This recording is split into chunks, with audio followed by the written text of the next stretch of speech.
It's a crazy world, isn't it? On our way to a forgotten city in the clouds, and I'm part of it. It just sounds surreal. But anyway, it's good that you're here. I wanted to talk to you. Do you have a second? You have a point there. How should I put it? I wanted to thank you. I'm not sure if you know it, but all that's happened since I plucked you out of that thicket on the Sun Coast, it did something to me. I think I've understood something, as corny as it may sound. It's hard to put into words. You know, I still believe what I told you that time we met at the Dancing Nomad. That we all act as we do because we hope it makes us happy. But somehow, in no small part thanks to my father, I've always considered responsibility and being happy to be contradictory.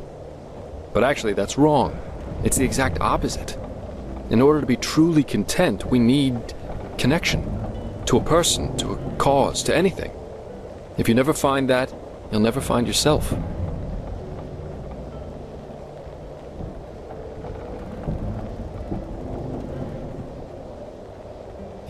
Yeah, I said that. And I still think it's true to an extent. You're on your own if you want to be. I'm responsible for what happened to Adela and to Licia, because I never wanted to be responsible. Sounds strange, doesn't it? But I can't change what happened. I'll just have to live with that. Maybe, maybe not. In the end, I can only speak for myself. The fact is, though, that it feels like I owe this world to be right here, right now, as part of something momentous. And I like how that feels. That surprises me. No matter how all this ends, I will have no regrets. The same goes for our friendship. That's what I wanted to tell you. Despite all the trouble we got ourselves into, I'm glad that our paths crossed. For whatever reason they did. Thanks. But anyway, enough of this sentimental babble for now. You should probably rest a little. Who knows what awaits us up there?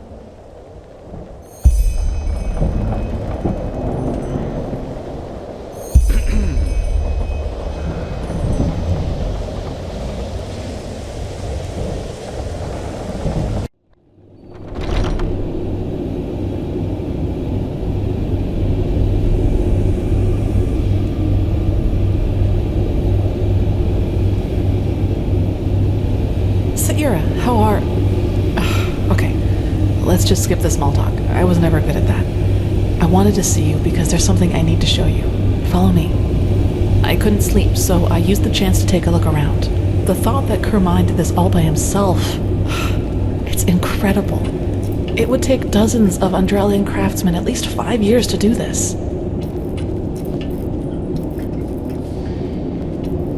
So, are you ready? Yeah, but just bear with me. You'll be surprised. Ready to go in? Good.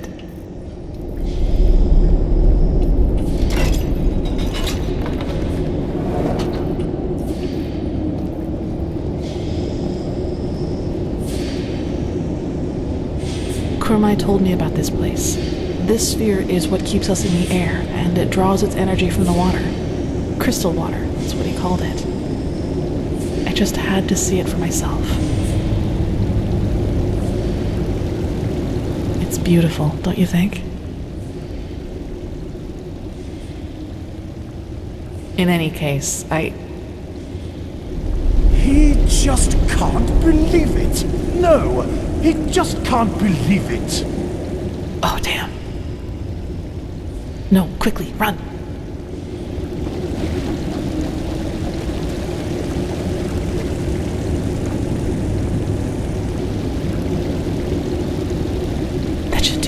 Now, wait a second.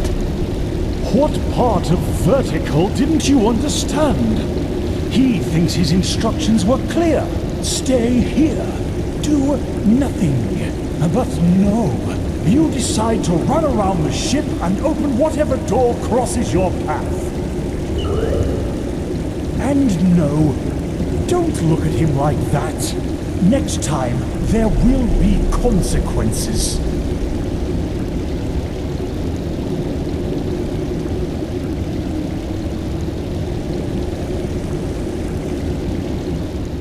Well, okay. Yes.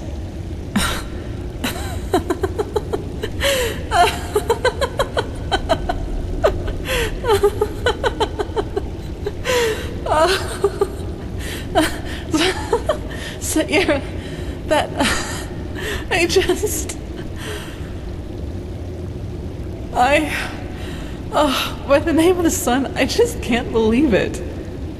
Here we are, on a mission to save mankind, and instead of sharpening our weapons and talking gloomily, we play hide and seek like two little kids who just stole an apple from their neighbor. That's just bizarre, isn't it?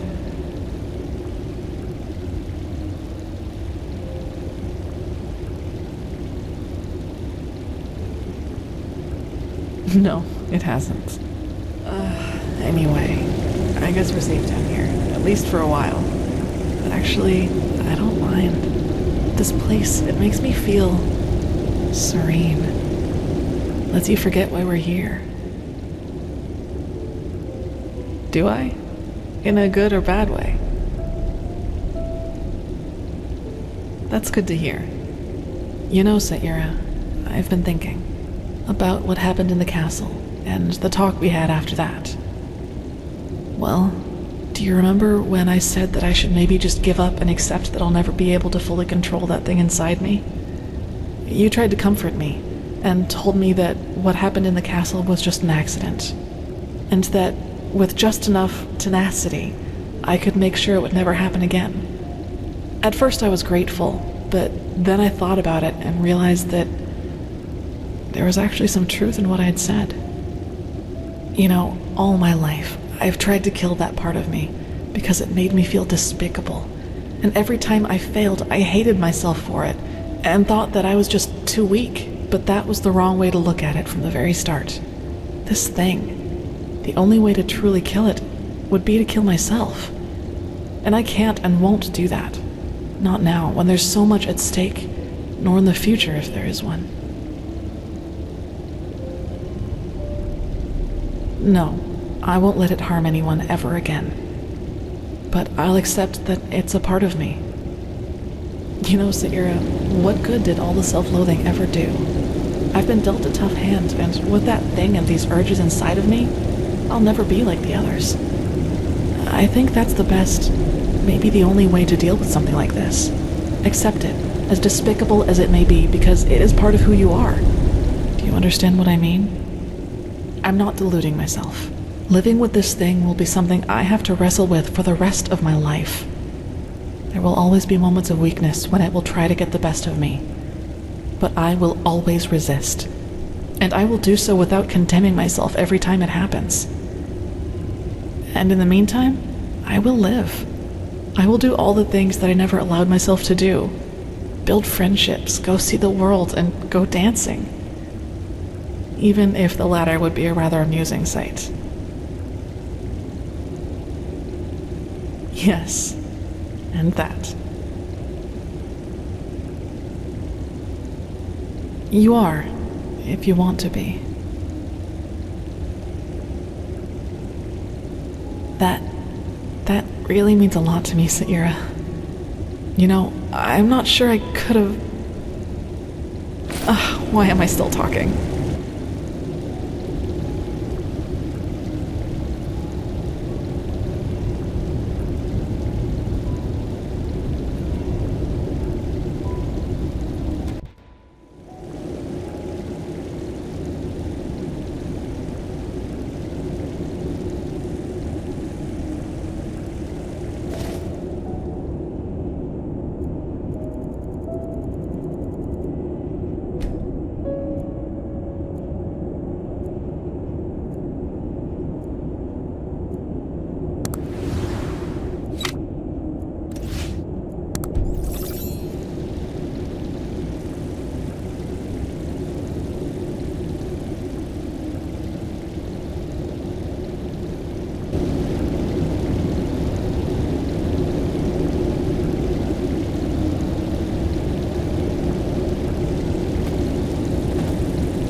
Hey, sorry I didn't wake you earlier.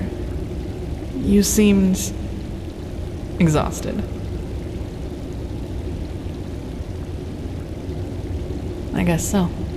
I heard talking coming from upstairs, and I think it could be time to go back to the others. What do you say?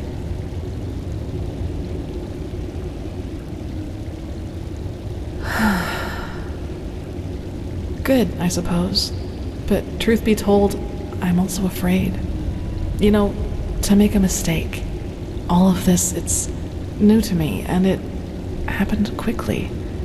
There you were, there were these feelings, and then this.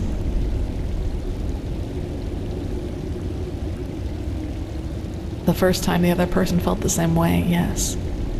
There was a girl once, when I was younger. A novice. Silva.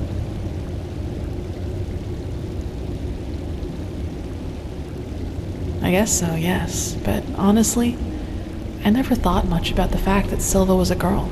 These feelings, they were enough to deal with by themselves. No. It hurts me to say it, but she lacked the discipline for it. She's an adjutant to a priestess now, and I don't even know if she's still on Enderal. Well, let's put it this way. I'd be surprised if she even knew I existed. This was before that farmer told everyone about my connection to that village. I was very introverted back then and preferred to spend most of my time alone. So, I was just like I am nowadays. Still, these feelings I had for her, they made me afraid. They were just there all of a sudden, and they seemed so intense and unreasonable. I couldn't control them, and that drove me crazy.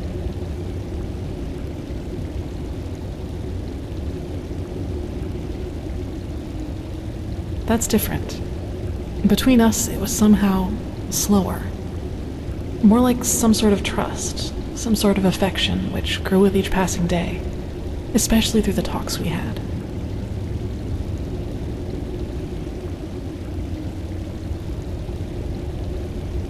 No, it isn't. I think if I had felt the same towards you as I did towards Silva, I would have done one thing. Backed off. Meditated. Killed these feelings bit by bit so that they couldn't gain control over me. The fact that it wasn't like that, it's what made all this possible. You know, Saira, you were there for me. You accepted me despite everything you knew about me. And honestly, until the very end, I thought that there had to be some catch to it, some logical reason for your affection. I just couldn't imagine you did it because, well, you know. Anyway, to be honest, for once in my life, I don't want to think about my feelings too much. I'm just happy. And that's it. I don't know. Hopefully one that includes the two of us being together. First, we have to put an end to the cycle, find the Numinos, light the beacon, and then... I can't imagine that this Quarak will just set sail and go back to Nerim once we've destroyed his vision of a higher existence for mankind, which essentially means war. But let's be honest, Saira, we can't win. Not against Nerim.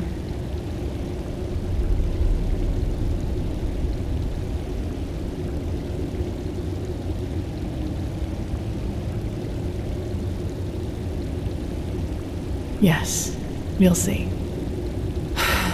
For now, I'd say that we should focus on getting rid of the High Ones first. Do you want to go upstairs now?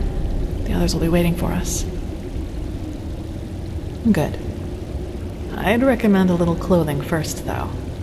I don't think the others would like this look as much as I do.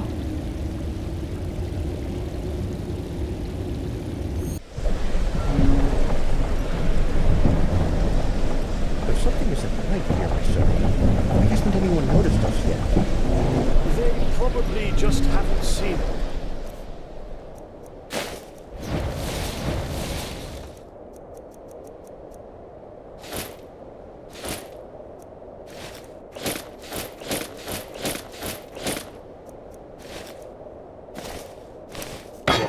The clouds, that's it. Or the city's deserted. Looks like it to me. Nonsense! Now quiet. He needs to concentrate. Now, if it isn't our missing friends. It's good to see people finding common ground, even in these times. Magistra,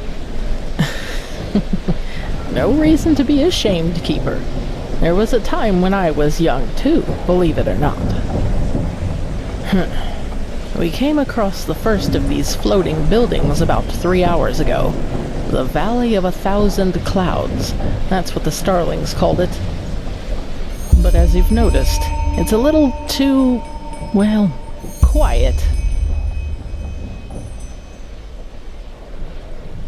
He was at first, yes. But he's grown more distant the closer we've gotten. Let's just hope for the best. Correct, yes. The Nexus Tower. By Malphus, it's a pity we don't have the time to explore this place more thoroughly. Just imagine how much history is hidden in each one of these stones. It's incredible. Maybe we can come back here one day, once we've stopped the cleansing. No, not at all. But who knows? Maybe it's as the Starling says, and we'll be surprised. Well, first of all, let us take a look at it up close. Then we'll see. Still, no one. That must mean something, right? He will find them. He will find them, and they will listen. Wait! Why the wretch's path? That's not good at all. Come on, we have to follow him.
Malphus, this is so beautiful. Beautiful, but deserted. So maybe the ancient fathers of the Starlings don't exist after all? Let's not jump to conclusions, shall we? Somebody must have built this place, and somehow the maps which led us here have ended up in the hands of the Starlings. Ancient fathers or not, whoever was capable of creating something like this must also have known things. Let's just wait and see. Father Uralai, Father Jotanax, Father Rajimon, he is here, and he has found you, just as your prophecy foretold. Now open the gates! Oh my. I sense drama. By the stars! Why do you punish him with silence? He found you. He fulfilled your prophecy. So let him inside! No! No, no, no, no, no, no! This isn't happening! This isn't happening! Kumai. Yes. Yes, he is here. He is sorry, Magistra. It was a mistake to come here. This place is dead, and the ancient fathers died with it. Very poetic, pal, but now you're overdoing it. Who says they're dead? Maybe your ancient fathers just left to someplace else. Yes, I'm sure they did. Look, I am sorry this place isn't what you had hoped it would be. I really am. But Dalveric is right. You shouldn't jump to conclusions, and despair won't help you either. We should inspect this place before deciding anything. Don't you agree? The only question is how to get inside. We could try breaking this gate open. Splendid idea, boy. Do you have a battering ram with you? Myrid-sized, preferably? This place must have a side entrance. Kermai? Yes, probably. Then let's go look for it. We split up. Dalveric, I suggest you accompany Kermai and take a closer look at the area around the docks. Legion and I will examine the eastern part of the city. And you and Sister Sakarish scout the west. If anyone finds anything, call the rest of the group before doing anything else. Now off you go. Poor man. All his life he has worked for this, and now it turns out he'd been chasing ghosts all along. Let's just hope the architects of this place didn't take their knowledge with them to the grave, or wherever they are now. This is going to be interesting, that's for sure. And I can't complain about the company. Come on, you go ahead. I'll be right behind you.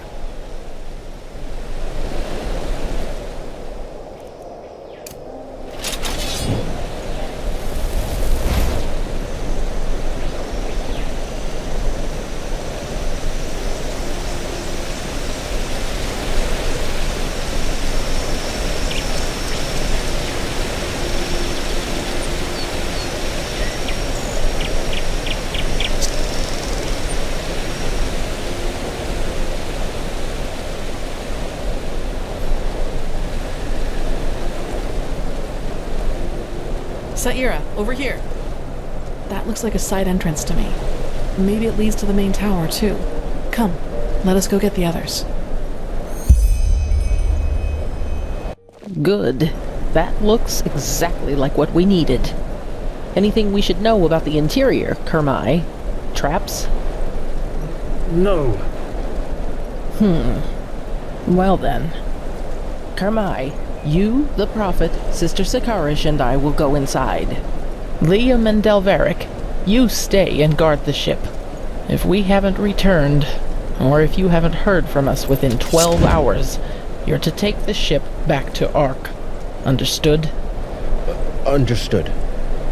Then let's be off.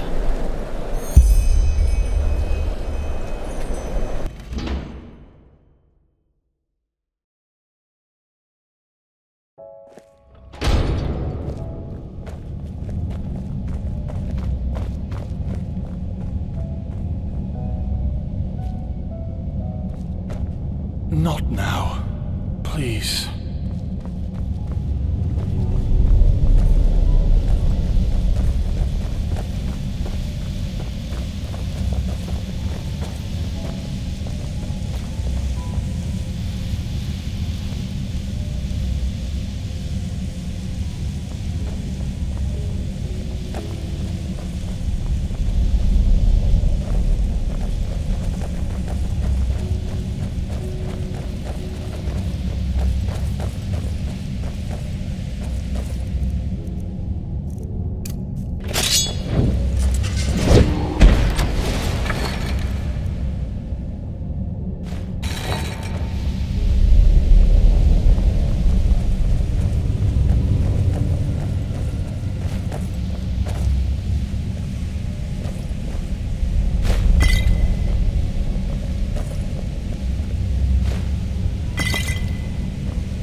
Let's see. This is Starling's script, but it's different. Blazes. Can you take a look at that, Kermai? Of course. He sees. That's very... all right, yes. These are directions. To the left is the Shorai, which roughly means workshop. The right corridor leads to the living quarters. He thinks the Shorai will lead us to the top of the main tower. Good. Then left we go.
I suppose this is where the council held their meetings, isn't it, Kermai?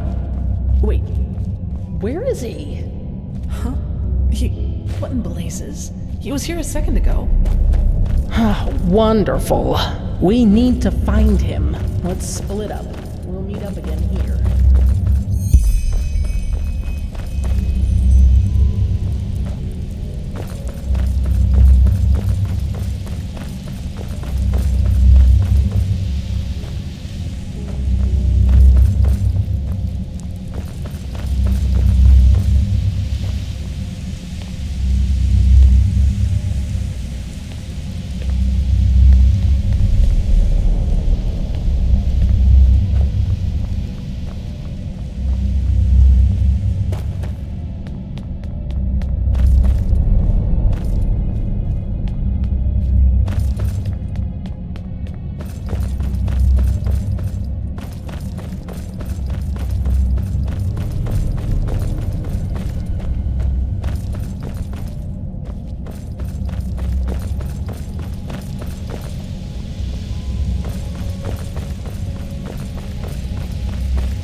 You're right, but why did he run off in the first place? That's just careless.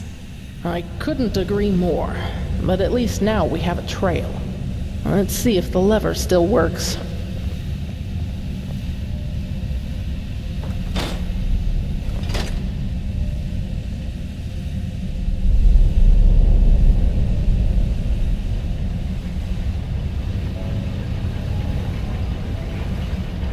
There you go. Then let's see where that leads.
What now?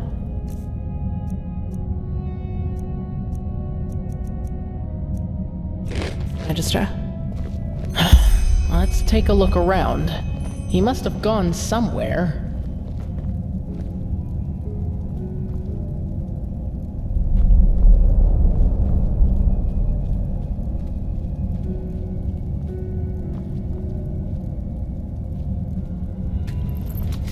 That's what I call it.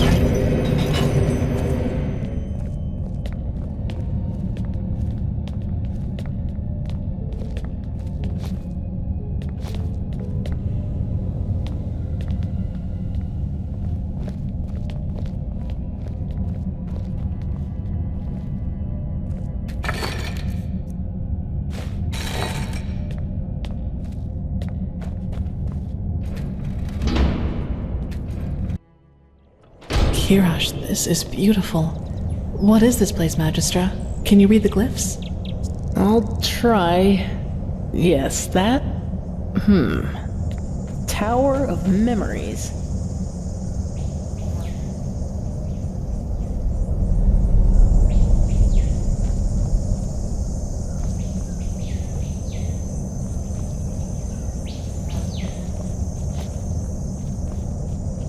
That should be it. Good question. They look like energy sources, don't they? The same as the Pyreans used. And that power, it's immense.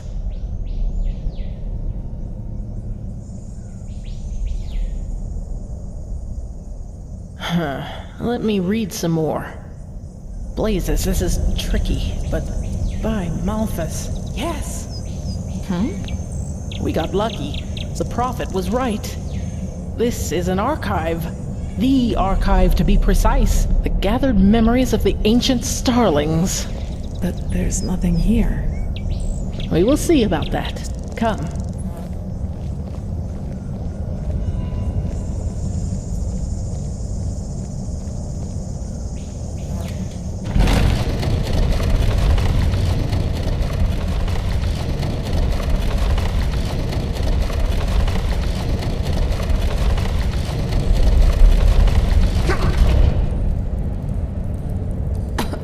That was unexpected.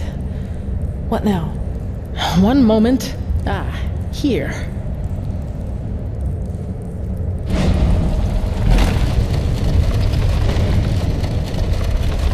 Wait, what's happening here, Magistra? The Starling prophecies were right. The ancient fathers have lived in this place for eras, maybe eons. And throughout the years, they have documented the rise and fall of every civilization. And we're just about to see their memories of the Pyreans.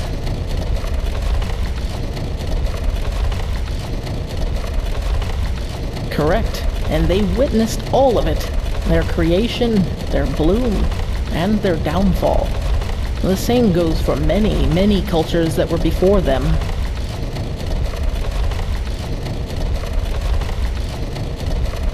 Well, that's the big question, isn't it? But I fear we have no time to wonder about that, at least not for the moment.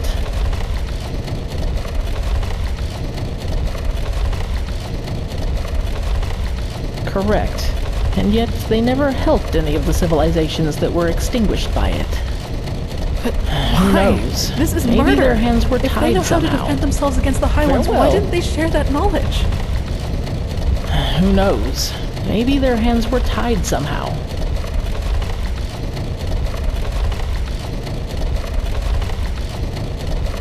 Don't jump to conclusions. Have you ever wondered where the plans for the beacon came from? As Arenthiel said, its technology shares a lot of similarities with Kermai's starship. So maybe they did do something after all. But that's just speculation. What we do know is that neither the Red Madness, the High Ones, nor the Cleansing could harm them, and that their knowledge might be the key to completing the beacon. Now, would you look at that? Welcome to the memories of the ancient fathers.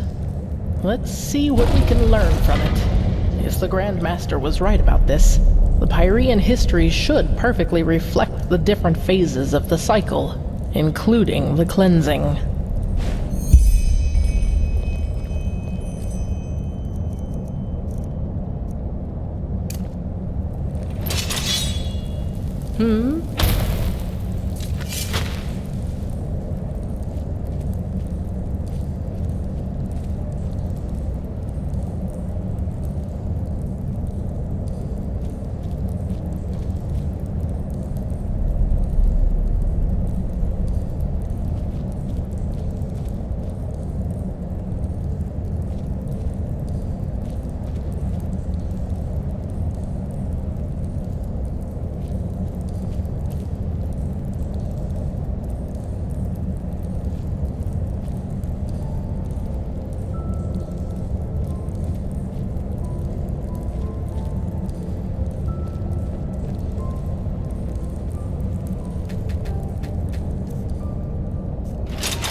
Yes?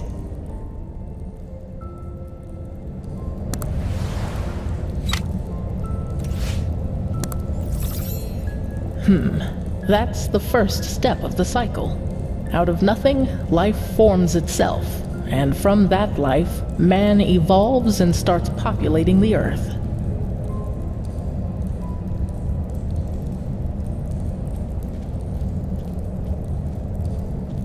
The second step of the cycle, just as the Grandmaster said. A first civilization arises, blossoms, and falls. For us, it was Asadaron's reign of the Eterna, which collapsed after Starfall. Who knows what it was in the age of the Pyreans?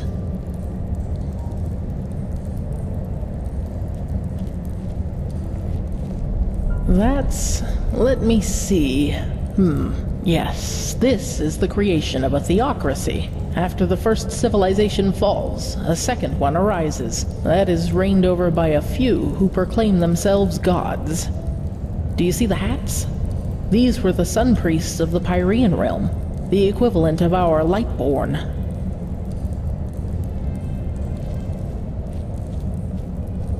That's step number 4, the downfall of the rulers. For us, it was the Shadow God and Narazul Aranthiel who killed the Lightborn. In the Pyrean Age, it was this general, Jakal. He was a member of one of the reigning castes himself, but one day turned against them. The Archmagister told me all about it. He was the Pyrean Shadow God and the Pyrean Taurenar Quarak, all in one, so to speak.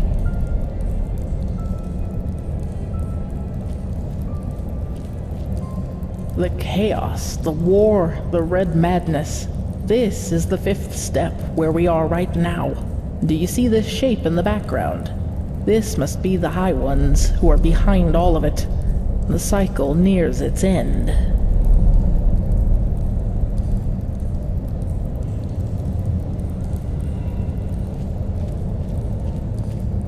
The 6th step.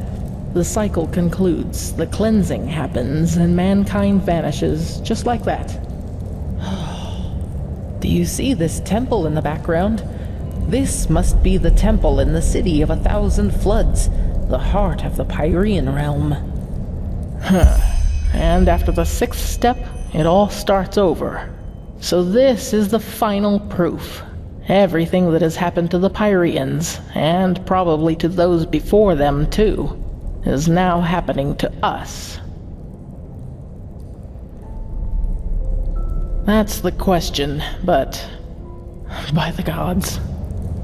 What? Let us bless you. Mankind. It ascends to the sky, to the High Ones. Mankind doesn't vanish at the end of a cycle. It becomes a High One. That is how they reproduce, how they feed, or whatever you wish to call it. Don't you see? These shapes that ascend skywards. They're thoughts, our consciousness, our souls, and all of them together form a new High One. So you are saying that what a High One really is the consciousness of an entire civilization? Yes, it's our memories, our thoughts, our dark knowledge, our collective consciousness. This is monstrous.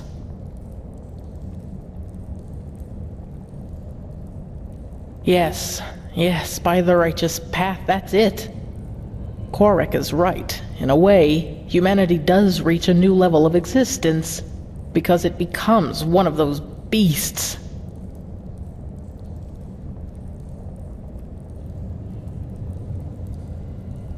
Oh, yes, we do. The word of the dead. You said the aged man left it for you, didn't you? Then this is the way. The Numenos. I know what it is. Or rather, what we need to fill it with. The essence of a High One. It's hard to explain. The problem with the High Ones is that they don't have a physical shape, and this makes it hard to fight them. They are everywhere and nowhere, just like the air. This is why we need the beacon to fight it. It has the power to banish them.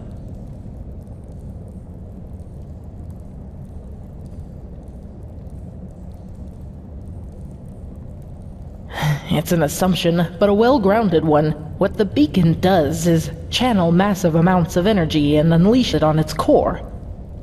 Isn't it logical, then, that we need something of what we want to banish? Like an energy signature inside it. It might sound far-fetched to you, but it feels right.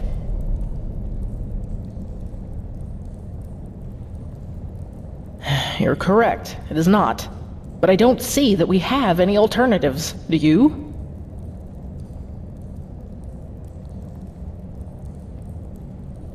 Well, this is where it gets complicated, but I think I also have an answer to that. The word of the dead. We need to use it on a High One, to enter its mind. If there is any place we can find a High One's essence, it is there. But even if that would work, where are we supposed to find a High One? You said it yourself, Magistrate. They don't have a physical form, and even if they had, they surely wouldn't reveal themselves to us. That is correct, but I know where to find one. Where the last cleansing took place. That is where we need to go, and once we are there, you need to listen to the echo. Of course. You can see what happened back then. Correct. The echo grants you the ability to feel and relive the memories of this world. But since the High Ones are immaterial and will not reveal themselves to us when we want them to, all we can do is travel back to a point where they did. The last cleansing, where the Pyreans became one of them.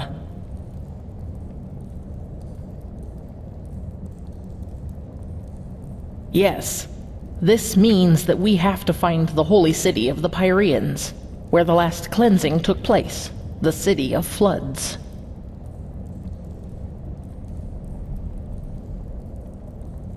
Yes, but we just learned that devouring us is what allows the High Ones to create a new one of their own.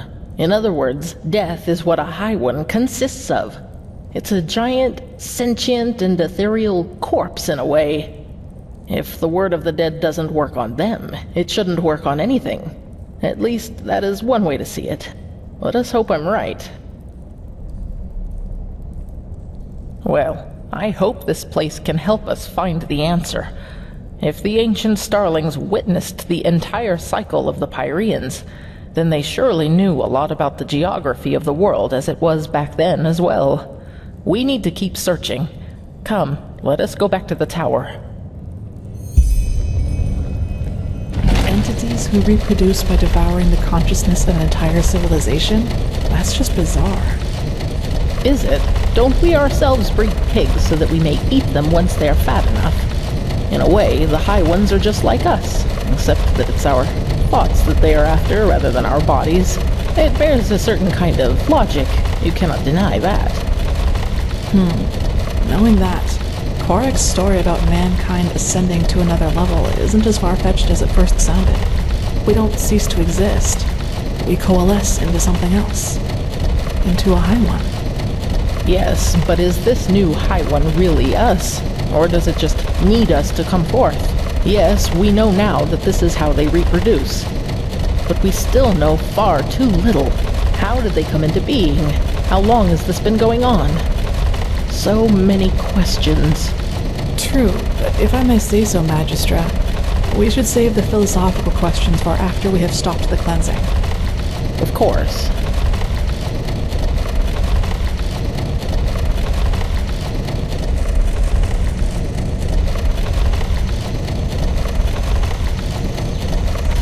Well then, let's see what...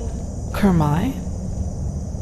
They are here! They have been here all along! Kermai!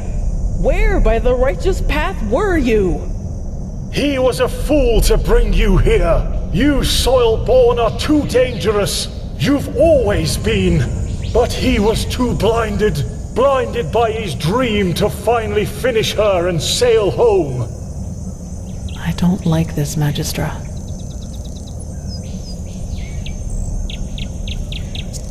What are you talking about, Kermai? The fact that the ancient starlings left this city doesn't have anything to do with us. Stop talking! Darn it, you are so ignorant! They are here, but they won't reveal themselves to us because they don't accept your presence!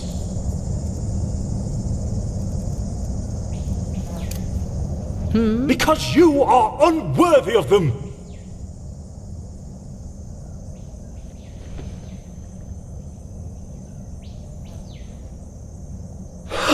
Blazes, don't you see?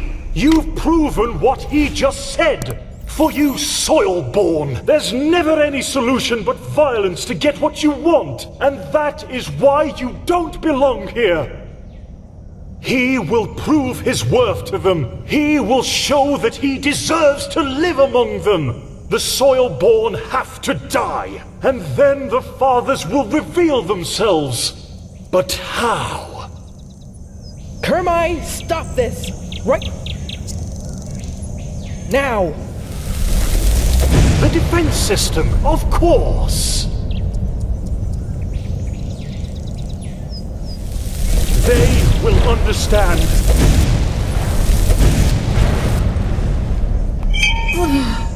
To arms.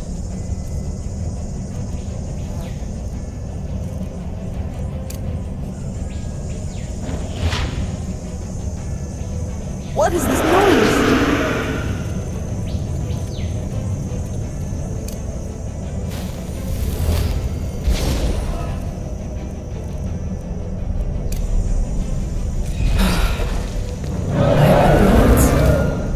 Forgive him! It has to be done! Find the map and leave! But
enemies.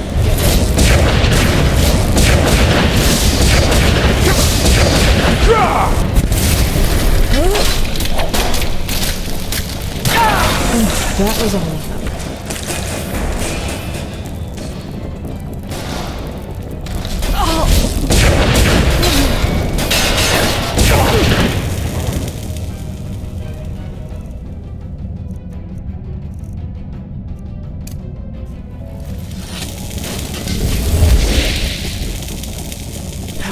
That was all of them, I think. Saira, what happened up there? The Magistra, she didn't deserve that.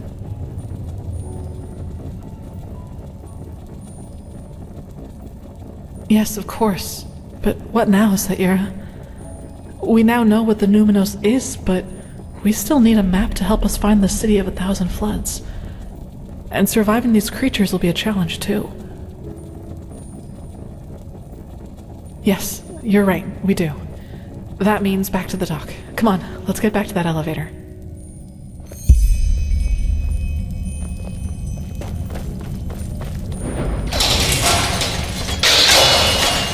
Kira. Look for that.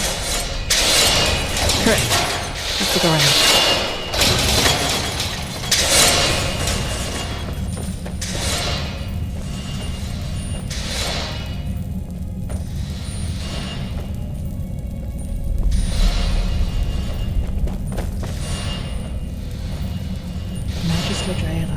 Dead.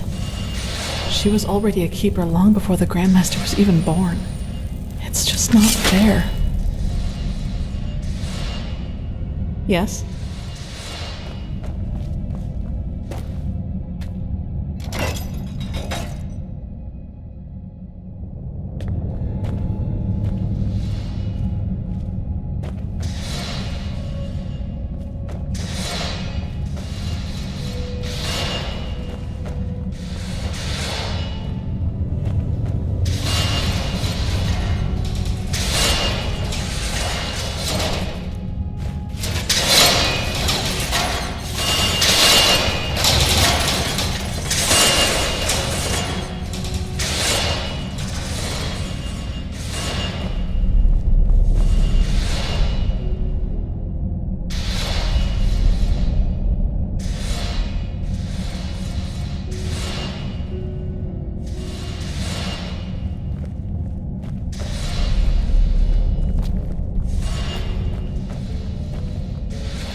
That looks good.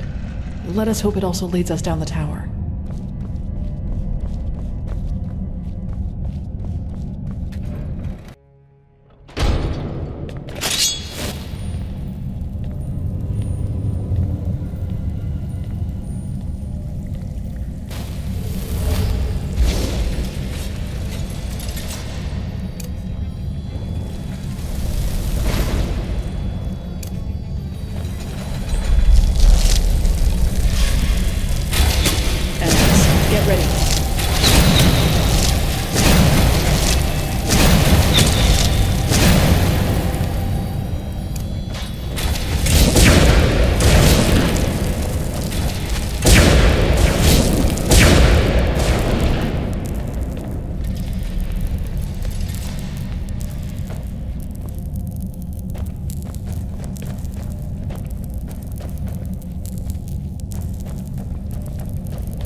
That doesn't look good.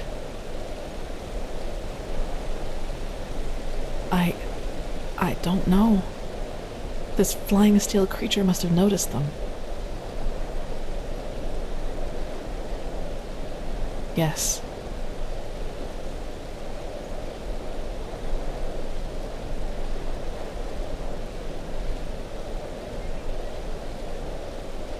I agree, but going out into the open would be suicide. At least, as long as that alarm is active. In other words, we need to find a way to switch it off. Well, that's what we need to find out. But do you remember that Surai that Kormai told us about when we first entered the tower? He said it meant something like workshop. I suppose that's our best chance. Come on, let's get back inside.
activate this alarm.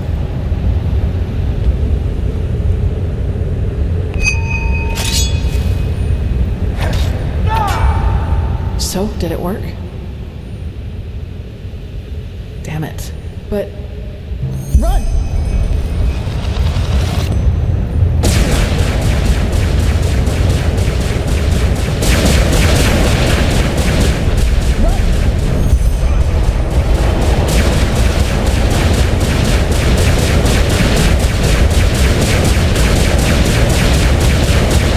Over here! Now!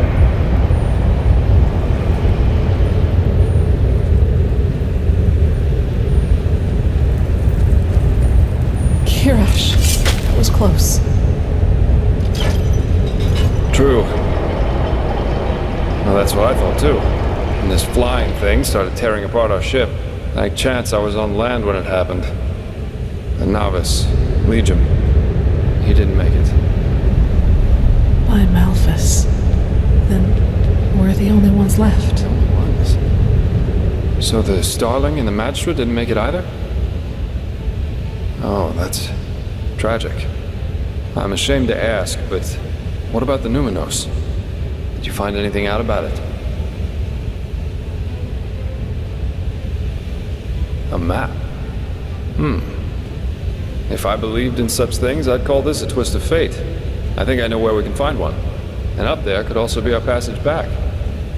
Up where? Follow me. I'll show you.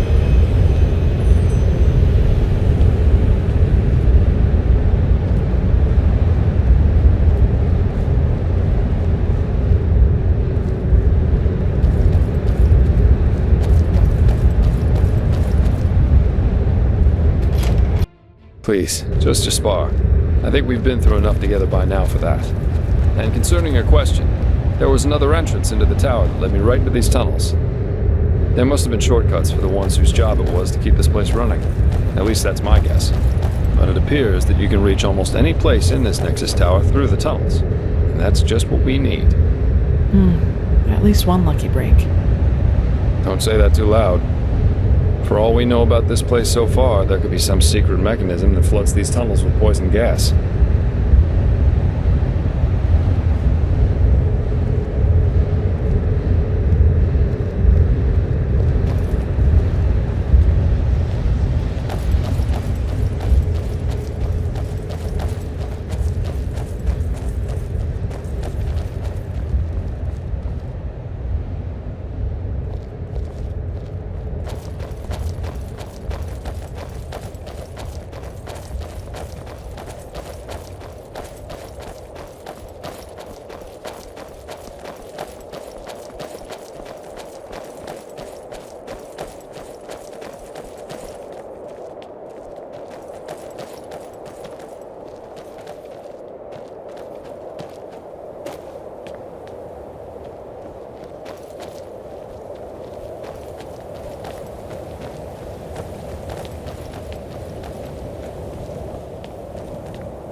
Wait, I don't like this. Damn it, that just had to happen, didn't it? To the other building, quickly!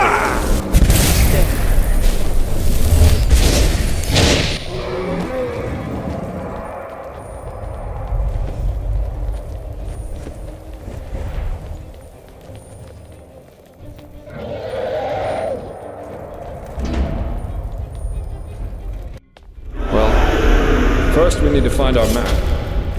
And then, well, then we each take a seat in one of these capsules and let ourselves drop. We let ourselves drop?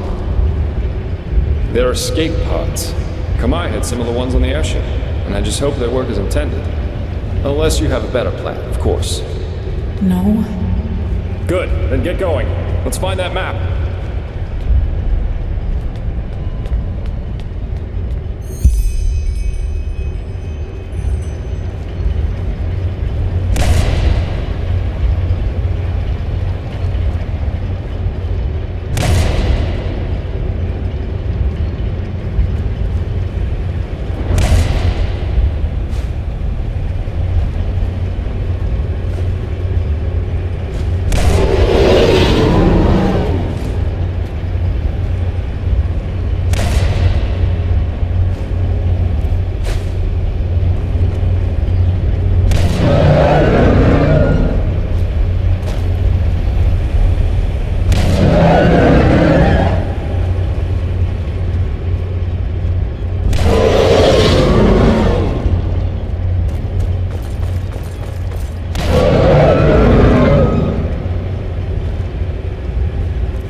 gosh, you're well. I thought you... Come, we should go look for the mercenary, for Jespar. I saw his pod go down not far from here.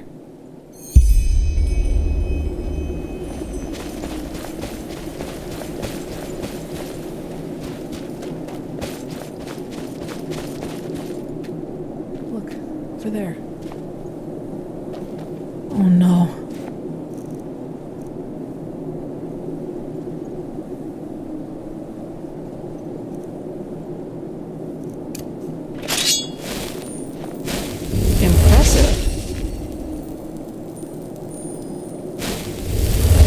Oh, he's alive. Looks like a minor laceration to me, maybe broken rib or two. I guess the force of the impact threw him against this rock.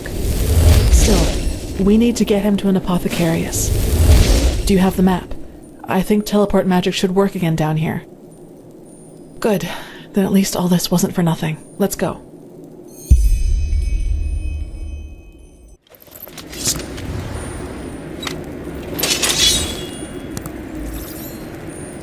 So the High Ones devour our consciousnesses.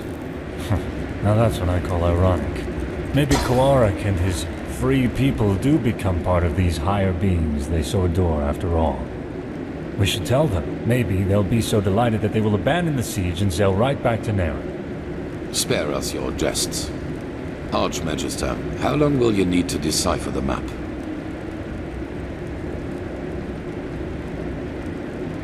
Archmagister?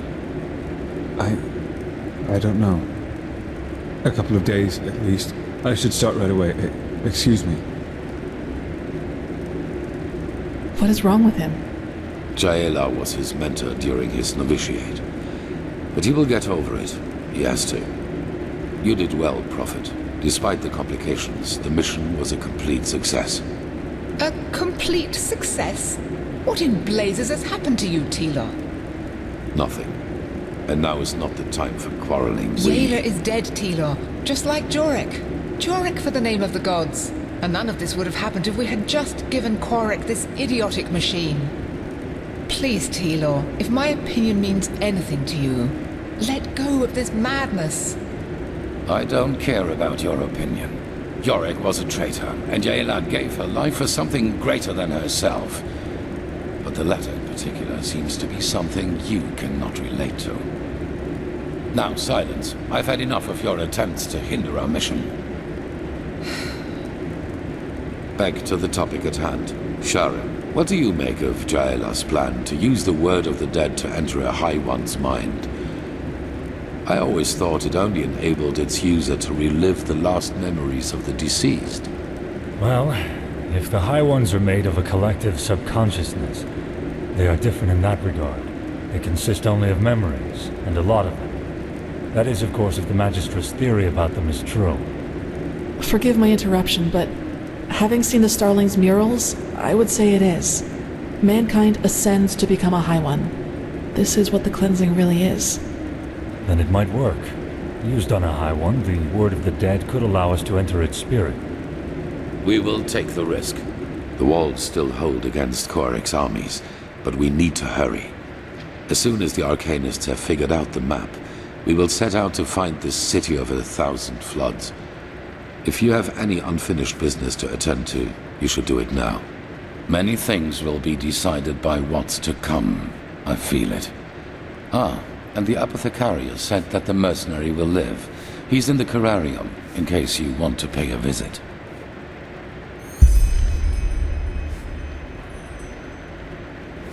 Poor Marayu. I have never seen him like that. Saira, I almost feel ashamed to bring this up now, but I would like to spend some more time with you before we start this last mission. For some reason, I have a bad feeling about all this. Just meet me in the upper city when you find the time. And be careful whatever you do. We've lost too much already.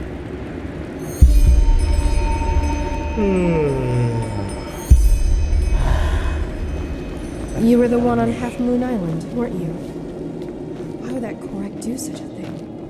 Naren has been at war for decades, and now he just started another one. Blazes. I'm afraid.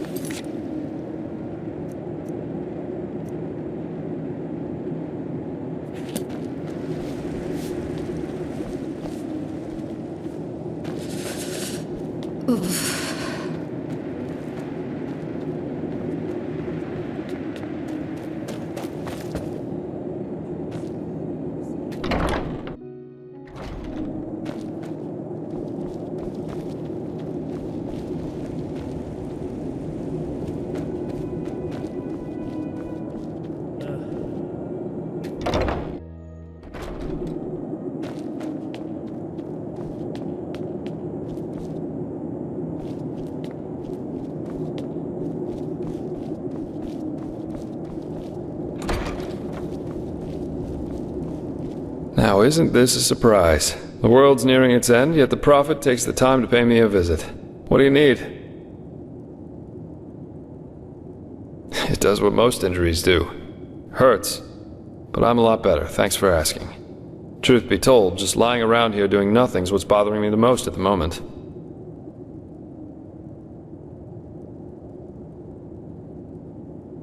You did. I'm surprised. I never had the feeling we got along too well, but I guess life is full of surprises. I don't think this will be the end, though. Say what you want about this place, but it'll be a long time before Korak's men break through. The apothecarius said I might even be able to help if I rest for just a few more hours. Just be careful, all right? And find the Numinos.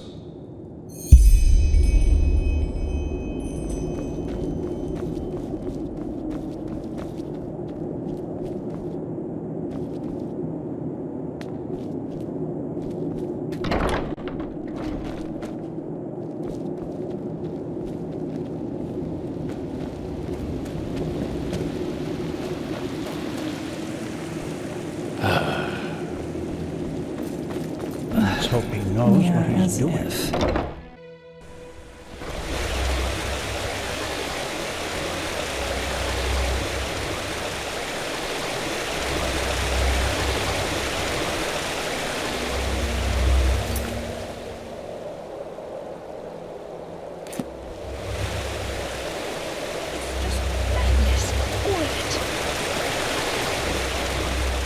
The product.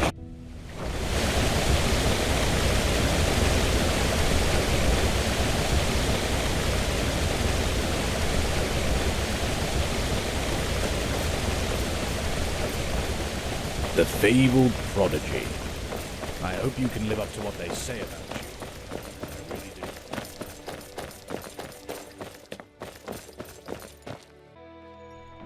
do. Watch yourself. The streets aren't safe this time of the day.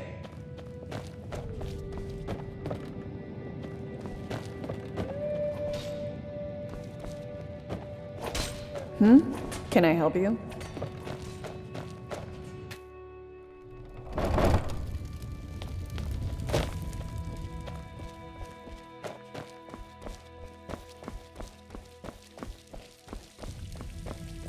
What?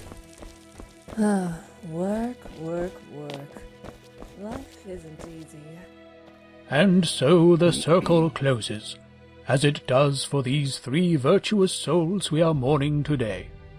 But fear not, for they gave their life for a just cause, for the greater good, and will thus be walking on the endless paths forever, together with our Lord Malthus. Magistra Jailer, Keeper of the 3rd Sigil and Master of the Archives, Stalwyn Willowsong, Keeper of the 1st Sigil, and Legium Lightman Novice. May the Lord receive your souls today and grant you that you may walk the paths for eternity. Oh, just shut up, won't you? As if you believe any of this yourself. Keeper, you... Malthus is dead. Our Lord is dead. And if even he could not last through the ages, how is he supposed to lead us along the eternal paths? A dead god? Take her away. Yes, just go on. Close your eyes and pretend that none of this is happening. It's what you've always been good at. The cleansing is our punishment, don't you see? The punishment because we failed the...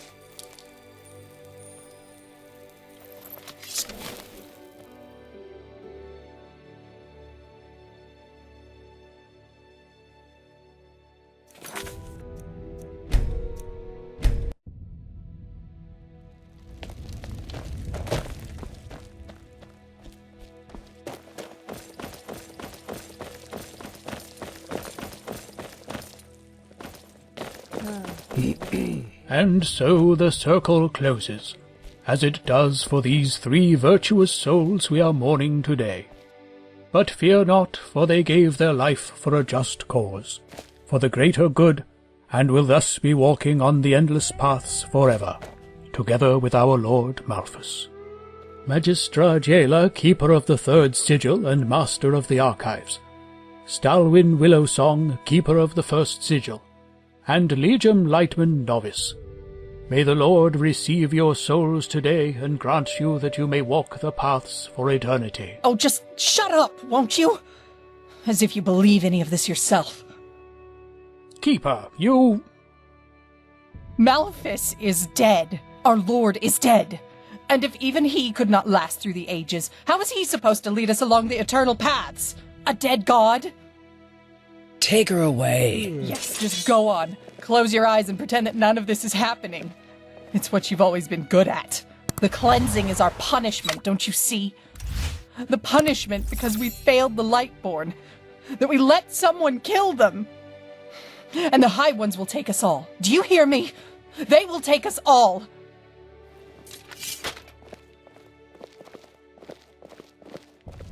Keep going. But... Keep going!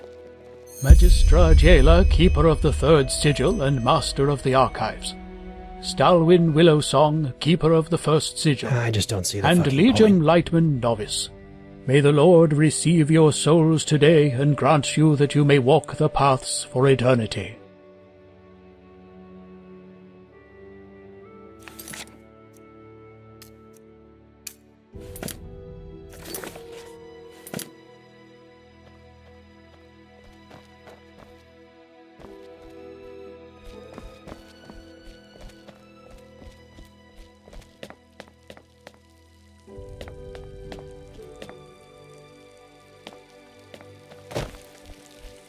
You're a foreigner, aren't you? You couldn't have picked a better time to come to Enderal. Recently, the Order has started to let pathless ones and people from the Undercity become rulers.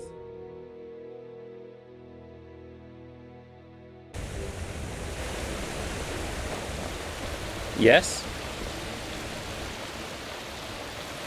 Satyura, you came. Thanks. I thought it was fitting for the occasion. Impressive, isn't it?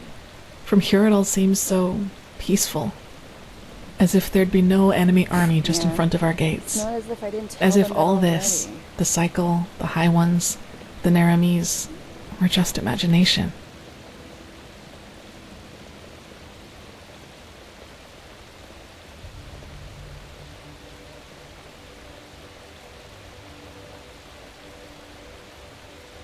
So am I. I wanted... Do you want to hear something funny? The 2 of us, even though we haven't known each other for that long, we've been through a lot. We underwent the Sigil's trial, we fought our way through ancient ruins, and we found the forgotten home of the Star People. I'd say we make for quite an unusual couple, right? But still, what I'd like to ask of you tonight, I'm ashamed to. It seems so out of place, so mundane.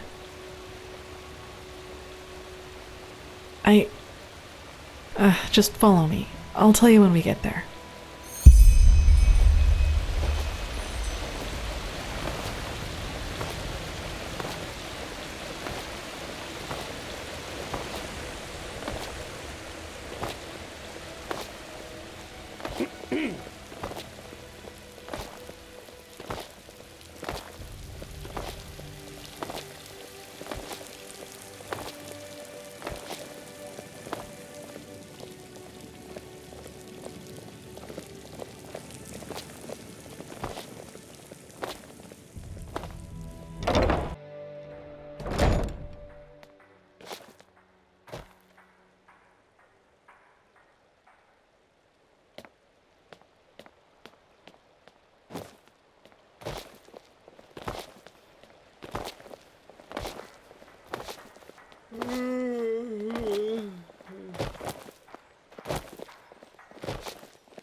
sir.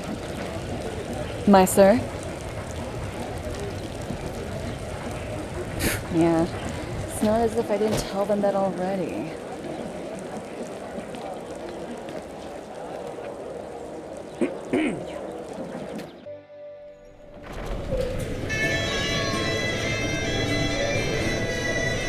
Not now, please. The Nighthawks. They're a small minstrel group from Duneville, and they came here to play despite the situation.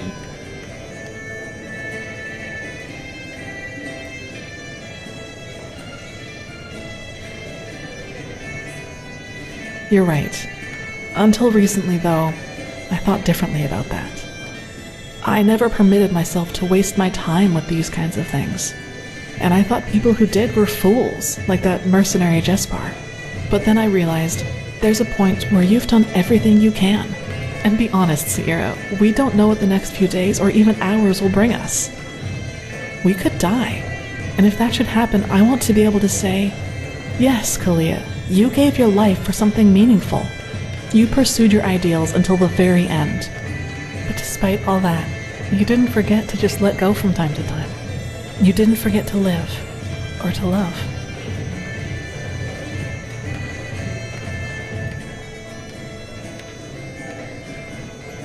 Yes. So, Saira, let's dance together. For tonight, let's just forget about everything else.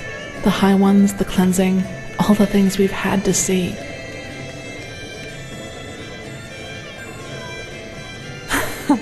Screw it. Listen, it's all...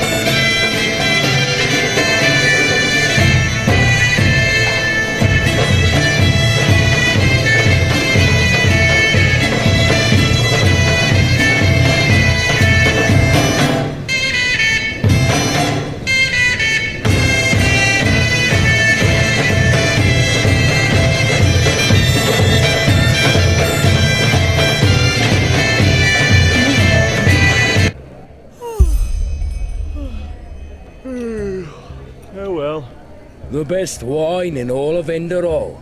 Come, give it a try.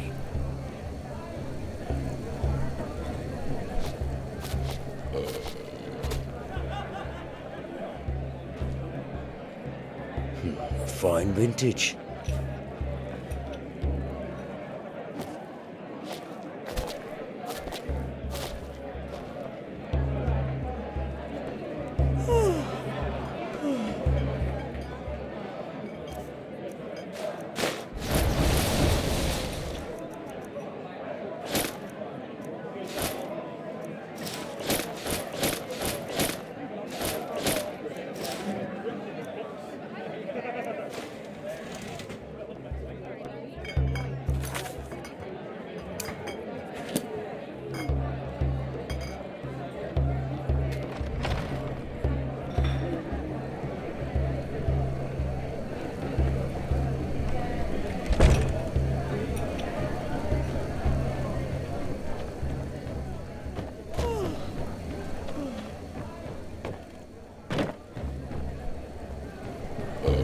Huh? What do you want?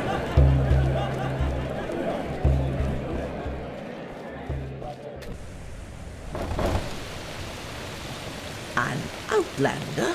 What are you doing in this part of the city?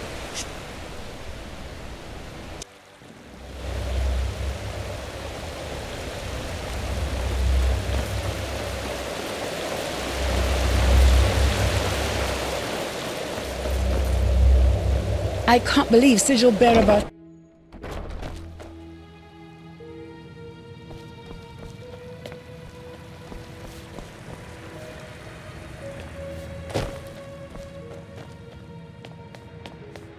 Blazes, it's dark already? Time really does fly by.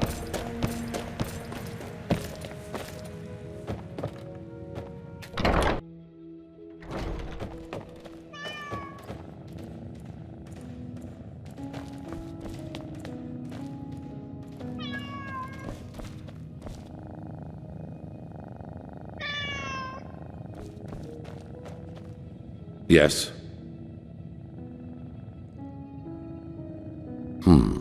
You know, I know Natara better than you might believe, and I know the reason for her untouchable demeanor.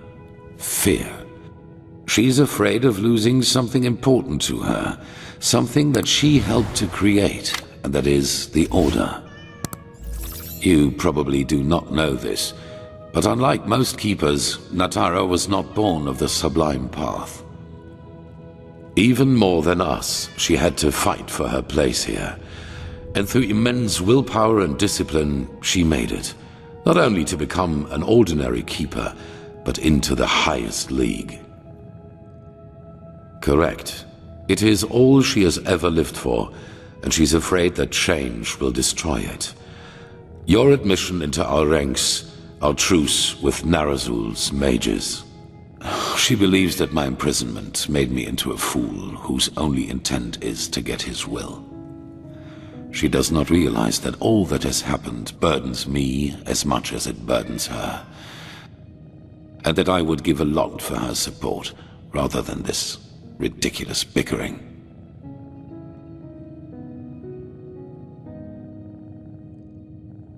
That's none of your concern, but I presume you have your assumptions.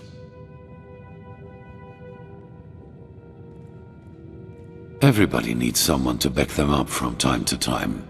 You know, as humans, we are not so different from animals as some try to make us believe. We are like wolves, and every pack needs a leader. Someone in front who is not afraid to make the hard calls. And this is who I am. I did not ask for it, but I will not fail.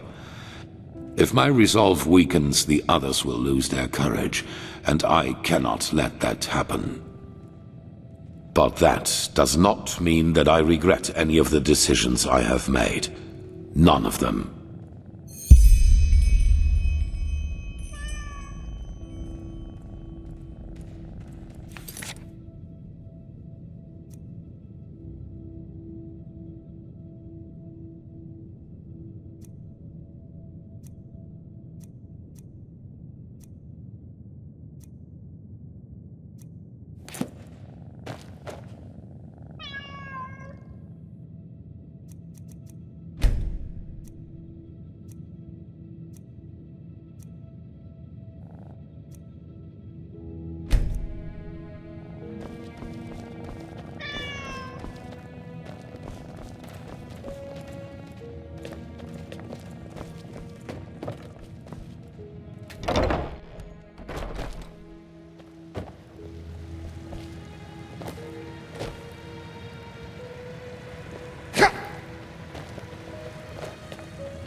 Yes?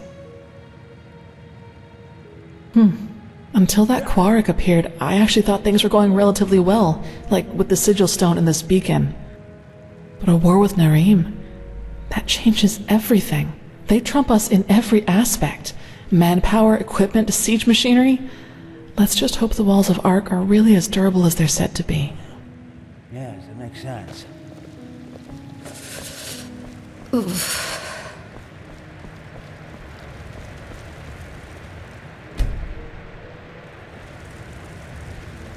Huh?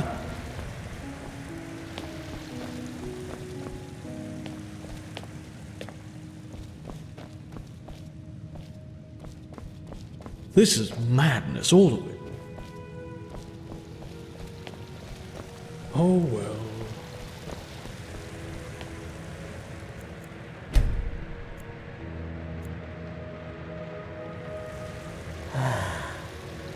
That's beyond me.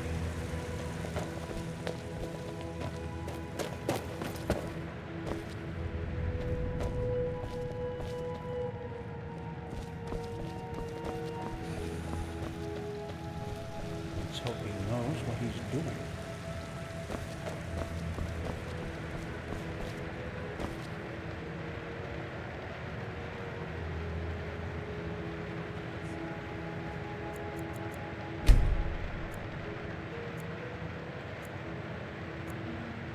$80, 100 times. Sky can rain Blazes, fire. it's dark already? Never change Time the really shape. does fly by.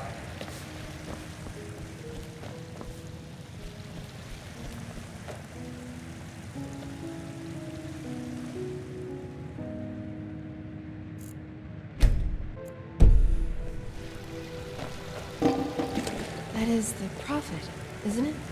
Oh, well. Prophet? Ah!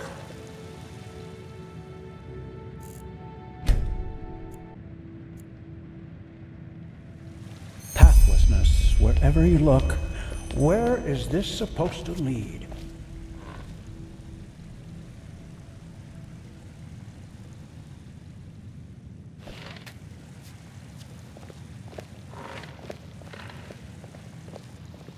Well, that's just how he is. Always talking rot.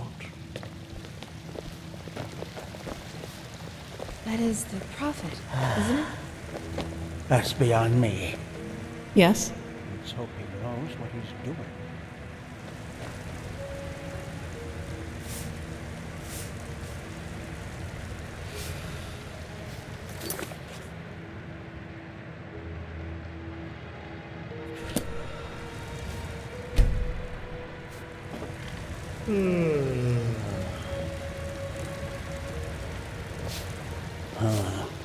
Yes, it makes sense.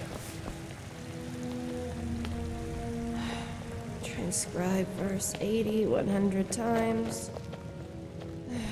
Sky can rain fire. Magisters never change. Oof.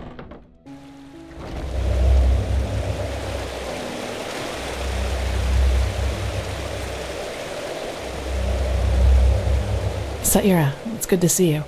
So, are you ready? The Grandmaster said by tonight Sharrim should have deciphered the old maps.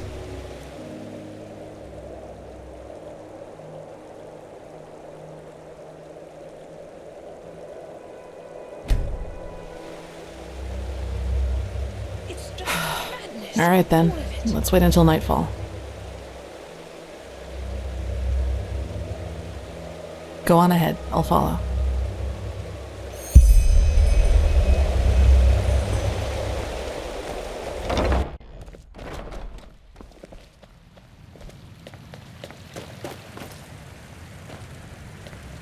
Prophet, there's good news. We were able to decipher the Starlings' maps, and we now know where to find the City of 1,000 Floods. Sharon was just about to explain. Sharon? Yes. I suppose you already know that Vin hasn't always been like it is now. In the time of the Pyreans, it was one big continent, which they called Pangora. Only the Starfall, in the era of Azateron's madness, split it apart. In other words, the Pyreans dominated the entire world as it was back then. It was a world empire. However, until recently, we always thought that the Empire's capital, the City of 1,000 Floods, was situated somewhere near where Kira is today. We were wrong about that. It was here, in Enderal. Here? Here, beneath our feet, to be precise. Under Ark? Yes.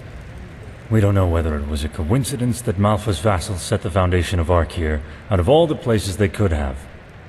But they did. The heart of the Pyrean Empire was here, right where we stand. Only it's buried now.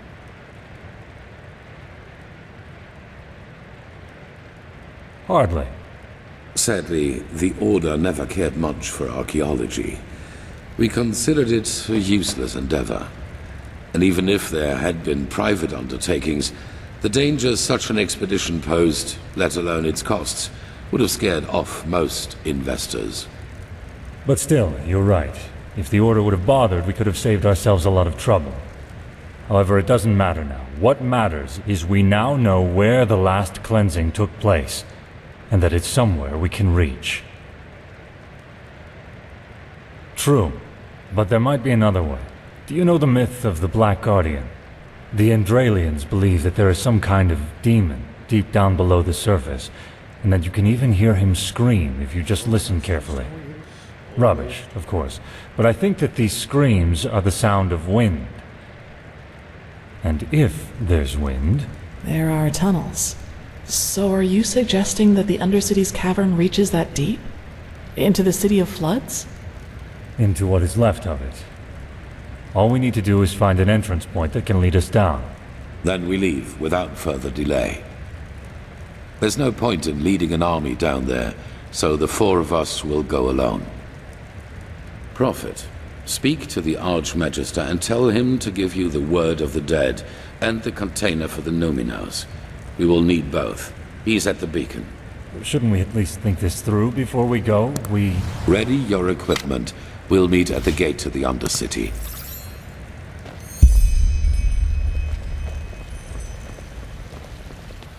Prophet?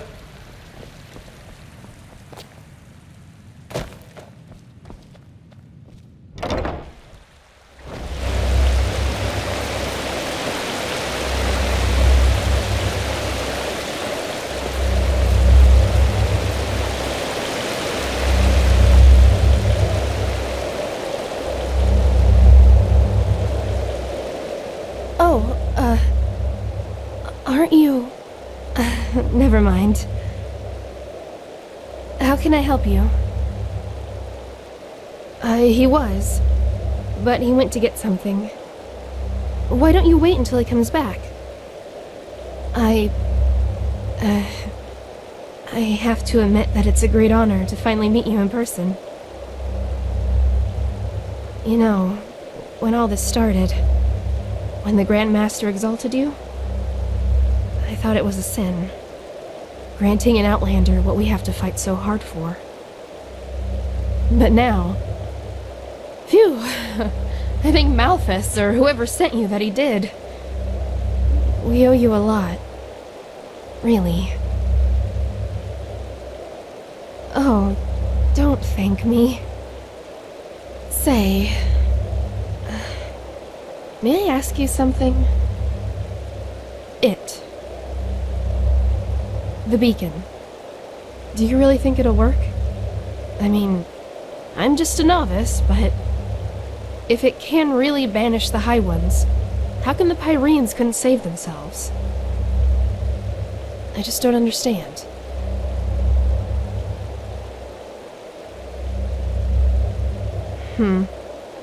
If you say so.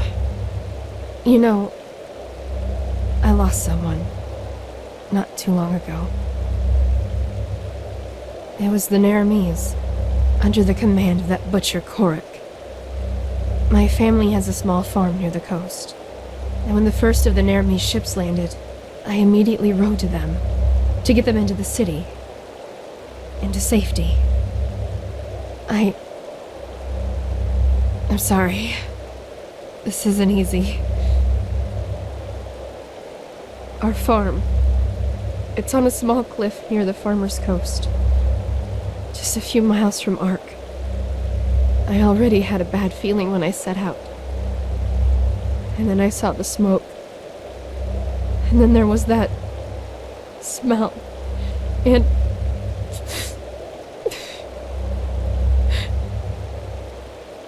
the smell of burnt meat. It was everywhere. I rode faster and faster, and then, when I got to the house, I saw that it was on fire, and that someone had put up 3 crosses, and they were burning too. My mother, my father, and my sister, they were still alive, you know? And I just stood there, and there was nothing I could do. Do you understand? Nothing. And it doesn't matter how I try to look at it. It all amounts to one thing. I was too weak. I was too late, and I was too weak. That wouldn't have happened to you, would it? You would have done something. You would have saved them. Just as you'll save us. If I could just be more like you, then your flesh. Yes, that's it. All I need is a piece of your flesh, and nothing like that will ever happen again. But why? Is that so hard to understand? I don't want much, just a small piece of it. But you just don't want to share, isn't that it? You want it all for yourself. Because you're vain. And in all your damn vanity, you don't even see the futility of the whole thing. The beacon won't burn. It never will. Thousands have tried it before you. Thousands who are as arrogant as you are. And they all failed. How did they say? Just let yourself fall. Because the light will burn. It will devour you until there's nothing left of it. Nothing but burnt flesh. Nice and crisp. You're familiar with that, aren't you? Prophet.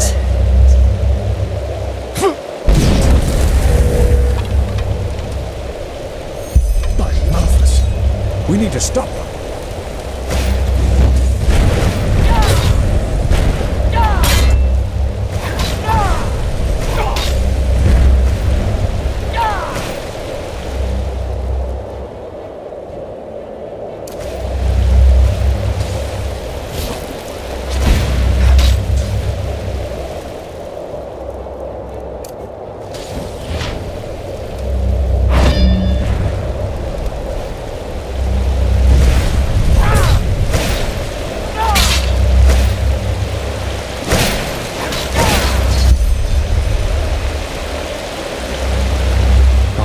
The sun.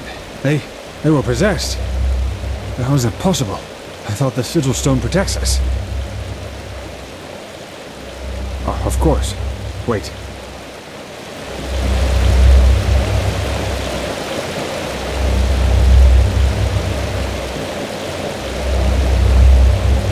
Oh, the damage is within acceptable limits. Nothing we shouldn't be able to repair. But wait, what is that noise?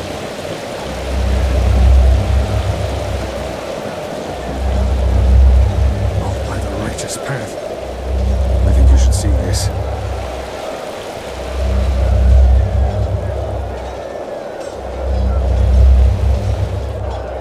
What in blazes happened here? And what is that noise? The Neramis. They are in the city. Their entire army. What?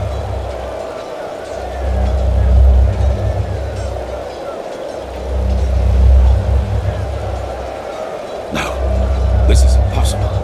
This is impossible! And this, what's the meaning of this bloodbath? I don't know, Grandmaster. The High Ones somehow were able to possess the Keepers here. They tried to destroy the beacon and kill the Prodigy. What?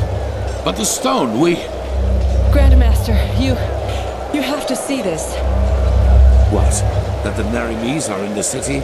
I know that already. No, we know how they did it. The true Chessa betrayed us. Nonsense.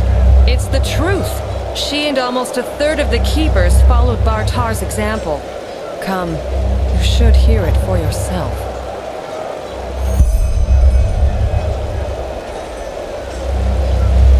I ordered that the temple gates be closed right away and positioned archers on the battlements. At least for now, none of these Neramis bastards will enter the temple. Well done.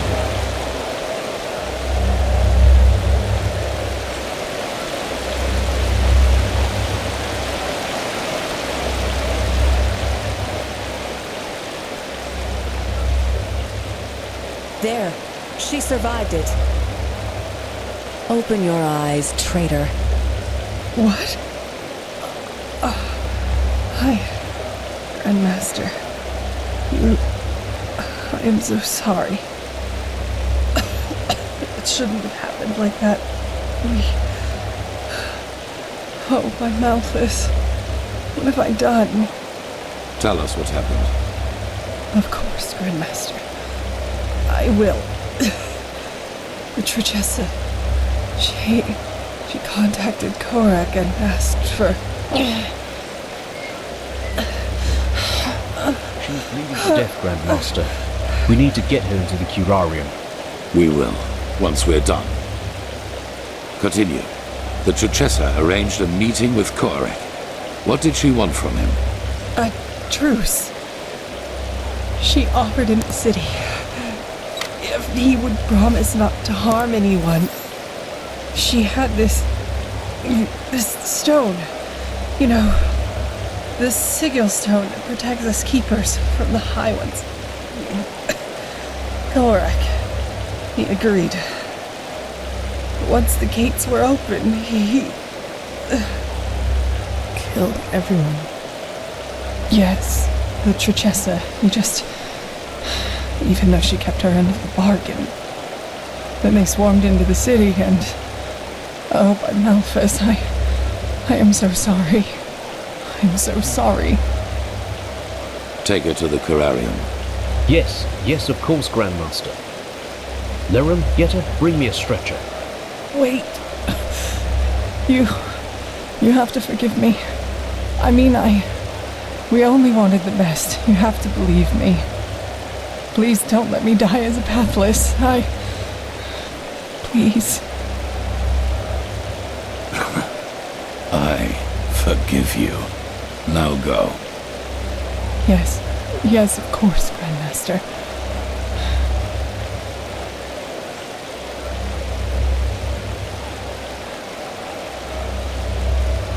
What are your orders, Grandmaster? We aren't many, but if we use cunning, we might be able to drive them back out of... We will not. We are no more than 6 up here, and the Narimes are thousands. And both our black powder and our boiling oil are in the barracks.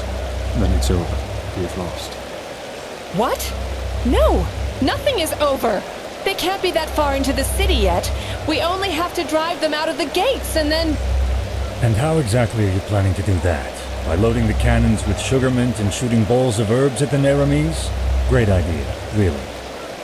You sodding! Quiet! Narajil and Sharim are right, Commander. Ark is lost. But our war against the High Ones isn't. The beacon still stands, and it will continue to do so as long as we hold the temple. We've lost the battle, yes, but not the war. All we need is the Numenors, and then the beacon will be lit. And what then? I don't think Korak will withdraw once we've destroyed his vision of this ascent. Correct, he won't. Which is why we will surrender. What? It is the only way. As I said to the Trichessa before, this war is about more than just us. If we choose to give up now, or if we choose to fight and die down there, Korak will destroy the beacon either way and let the cleansing happen. We will prevent that at all costs. Which is why we will find the Numenors, light the beacon, and then surrender. But Korak will kill us all. Yes, he will. We will die, but there is no alternative. Korak isn't man enough to participate in the battle himself. So even if he were to break out and fight, all we would do is kill his delusional soldiers. And their deaths would be as pointless as this entire war. Once the High Ones are vanquished, we've done our duty. That's it. But no! We are warriors, and true warriors fight! You've said that! True warriors ask questions. Like the question, when does a battle for ideals become nothing more than a battle for vanity? Those soldiers down there, Commander, they are nothing more than butchers. But we are more than that. But I will not stop you. As soon as the beacon is lit, you're free to flee. But for now, you will hold this place at all costs while we search for the Numenors. Archmagister, do you have the word of the dead? I do, yes. But how do you plan to get into the Undercity from here? The entire city is swarming with Korax's soldiers. Leave that to me. Commander Aaron, gather the remaining keepers and arcanists. I will address them.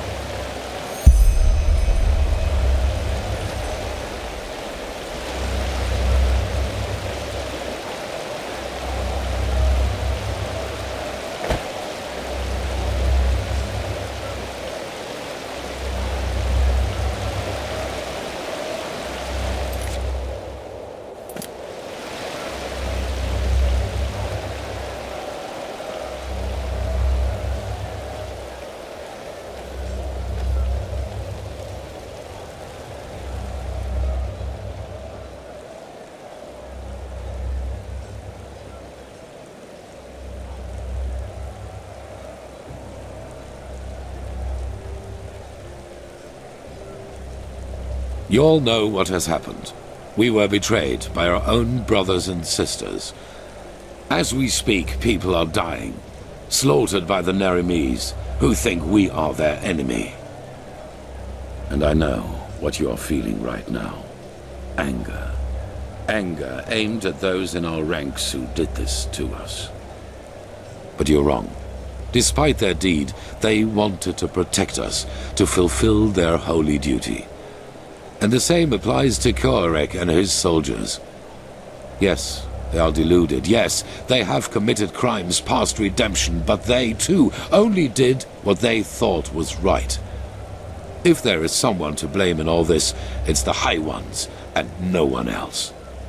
They, brothers and sisters, they are the ones responsible.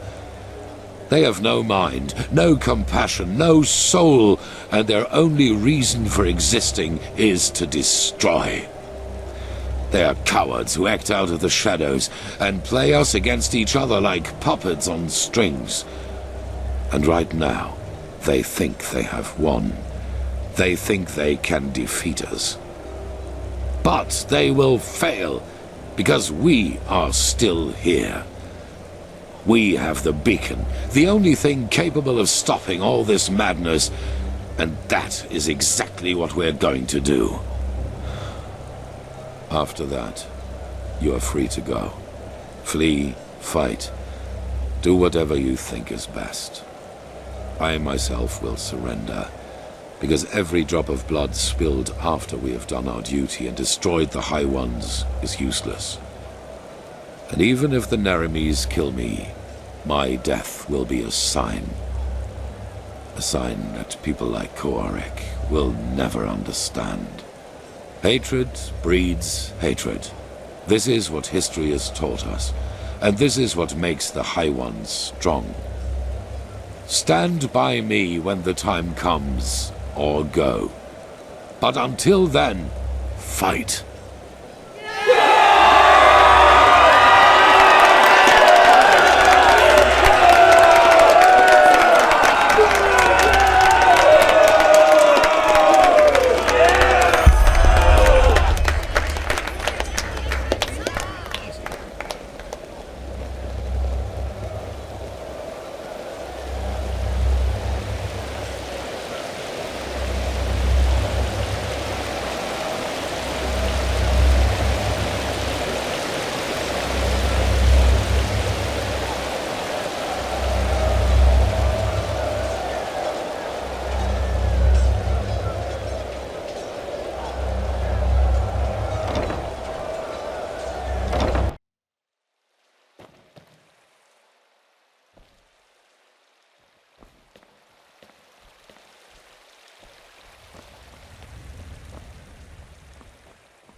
And there she goes. 4,000 years this city has stood. And now she is aflame. It is a tragedy.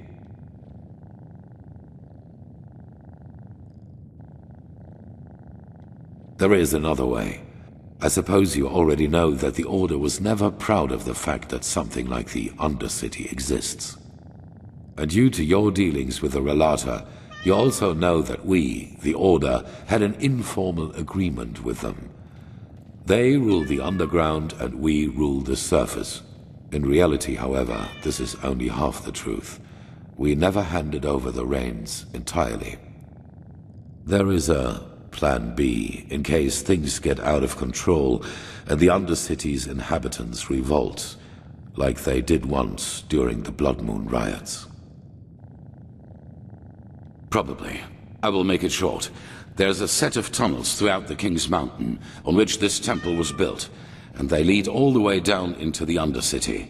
They were built to release poison gas into the entire cave system. It would have been an option. With the gates to the surface barred, no one would have survived.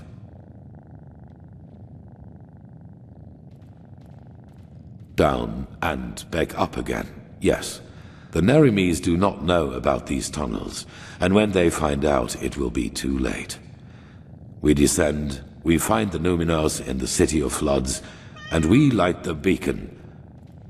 After that, you know what I will do. There is a way into the tunnels through the dungeons of this temple. Meet me and Skyrim there once you're ready to depart. And bring your beloved with you. Prepare yourself. We will meet in the dungeon.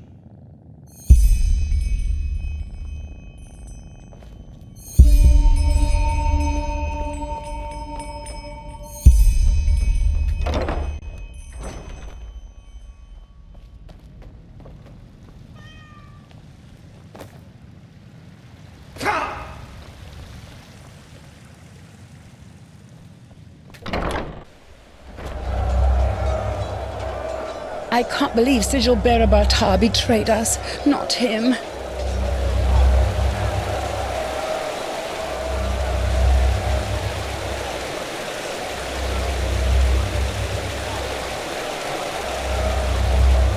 Saira. No, and so unnecessary. Rampaging through the streets, slaughtering innocents, yet they still think they're doing the right thing. Sad, isn't it? Anyway, no point in worrying about it now, I guess. What did he say?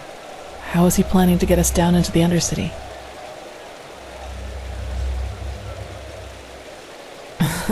So a system designed for genocide turns out to be our path to salvation. If fate has anything, it is a sense of humor. Anyway, there is one thing I wanted to ask you before we set out. If things happen as Aranthiel thinks they will you surrender to Quarak?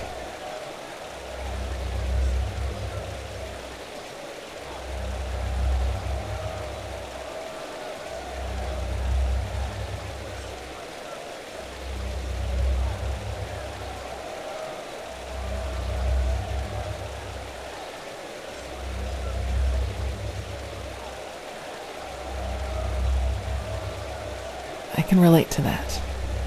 I'll go meet up with Sharim and the Grandmaster. I'll see you there.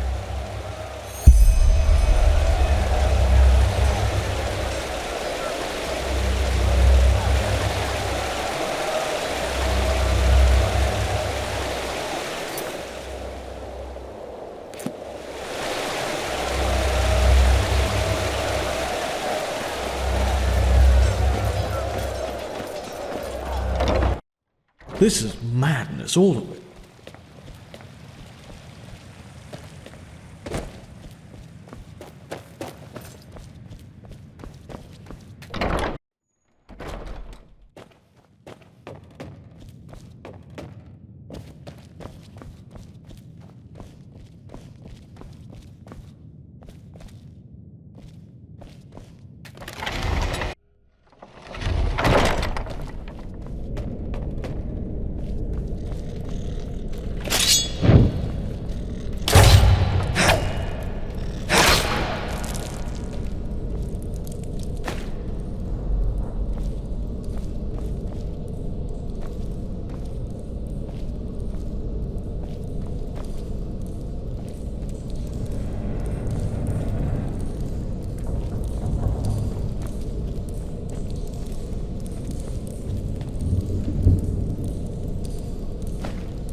poison gas tunnels.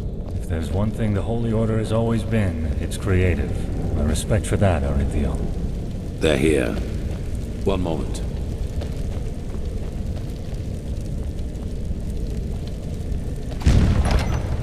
Interesting. If I may ask, Grandmaster, how does that work? It's a sigil, and it can only be opened by one bearing the Grandmaster's sword. Follow me.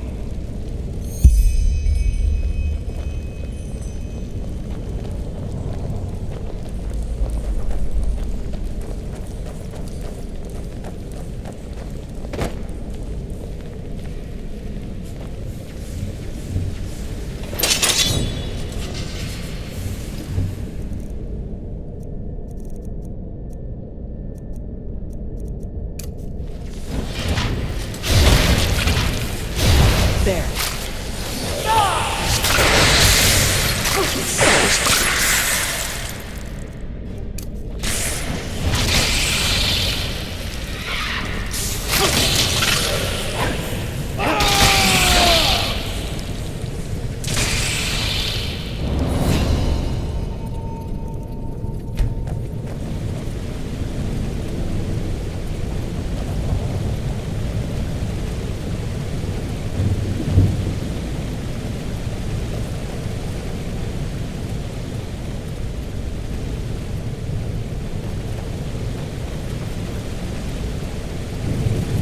In case you were wondering, those 3 water gates up there contain the Starling machinery which releases the poison gas. As long as we do not open them, we can pass safely through the tunnels.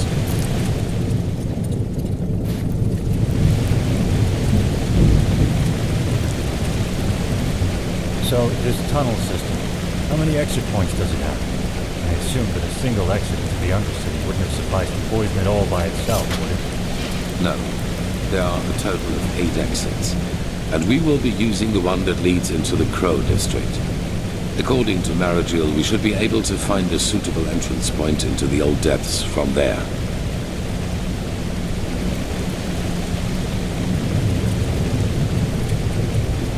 Is it important?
What a waste of time.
Prophet.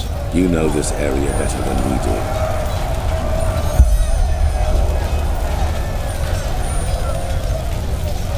You have to die.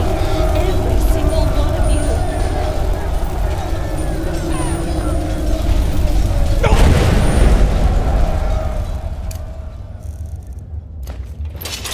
The world is dying.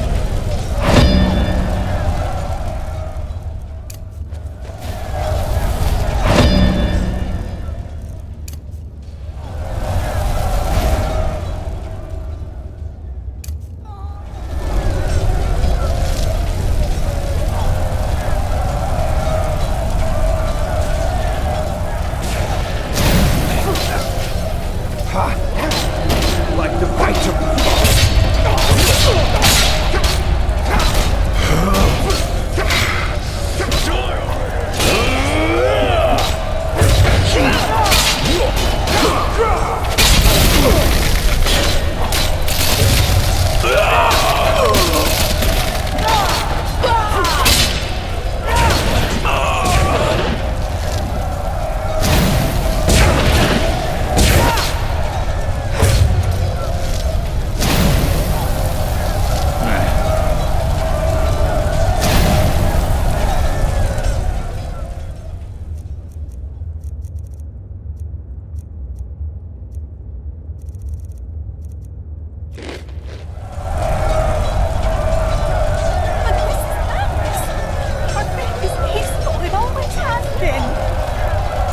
Is that so? And the radiant heat which was Malthus turned away and... What a waste of time. Pass judgment.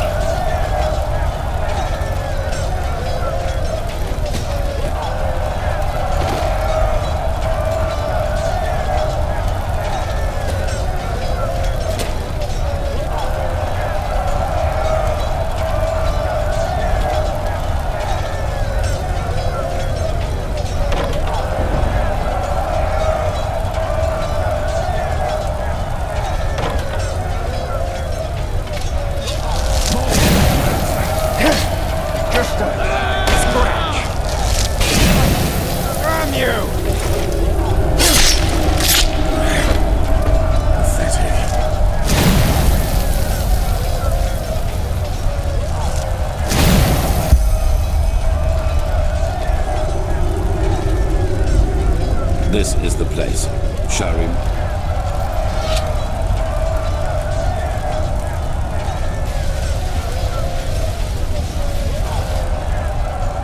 Lead the way, Prophet. You...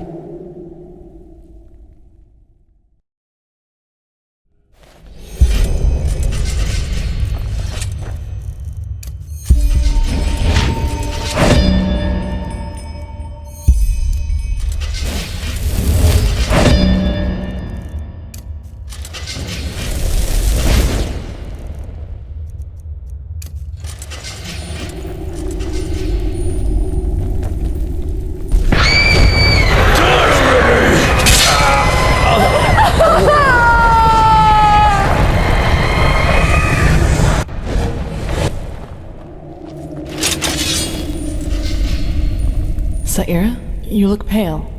It was the echo again, wasn't it? Stronger. That might be because we're getting closer to where the last cleansing happened. If we just follow the visions, they might lead us directly to the temple, and thus to their version of the beacon.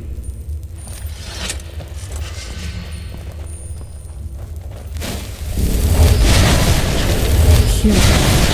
Lost ones. But what is it with their eyes? The High Ones. They're trying to prevent us from reaching the temple.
The City of a Thousand Floods.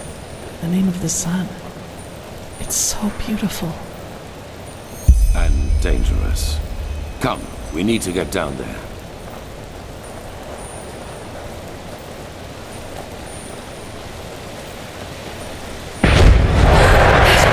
He has betrayed us! Jakal opened the gates and now they're killing everyone! The temple! Retreat to the temple! You had a choice, and you've chosen ignorance. Now pay the price.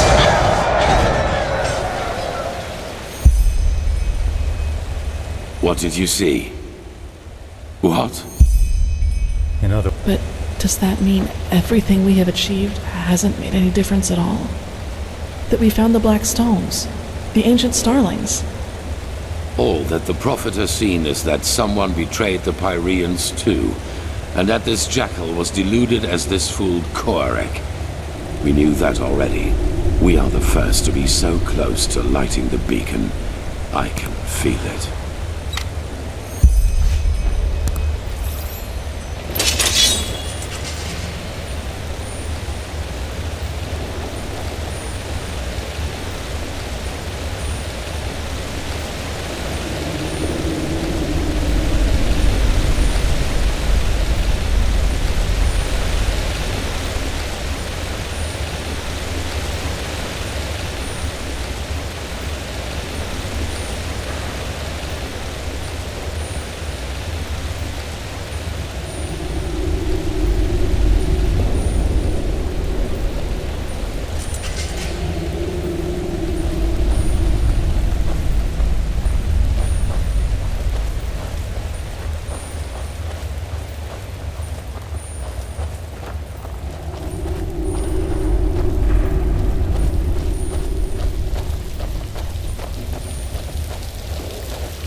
All these corpses.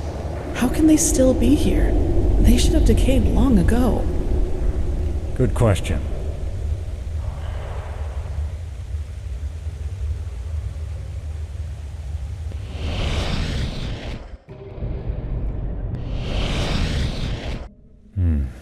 It looks like magic to me. Look at how gray their skin is. Like ashes. The cleansing. It must have done this to them. What we see here, it must have been their final moments before the High Ones devoured them. I fear you're right. They must have tried to get into the temple, into safety. In vain. This is tragic. Yes, very tragic. Are you done? Of course. Impressive. I suppose we have company. You are impressive, you know that? Everything around you is falling apart, yet you refuse to give up. What makes you keep going? Are you trying to manipulate me? If so, save your breath and fight instead. Oh my, so grim. How nice it would be if everything could just be killed, wouldn't it? Even the past. Tell us, do your companions know the truth about you? All of it? Let's go. This is pointless. Pointless? You wound us. All we want is to help them understand. Just look at them. How clueless they are. Are you deaf? Shut up. Your games don't work on me. You'll take that as a no.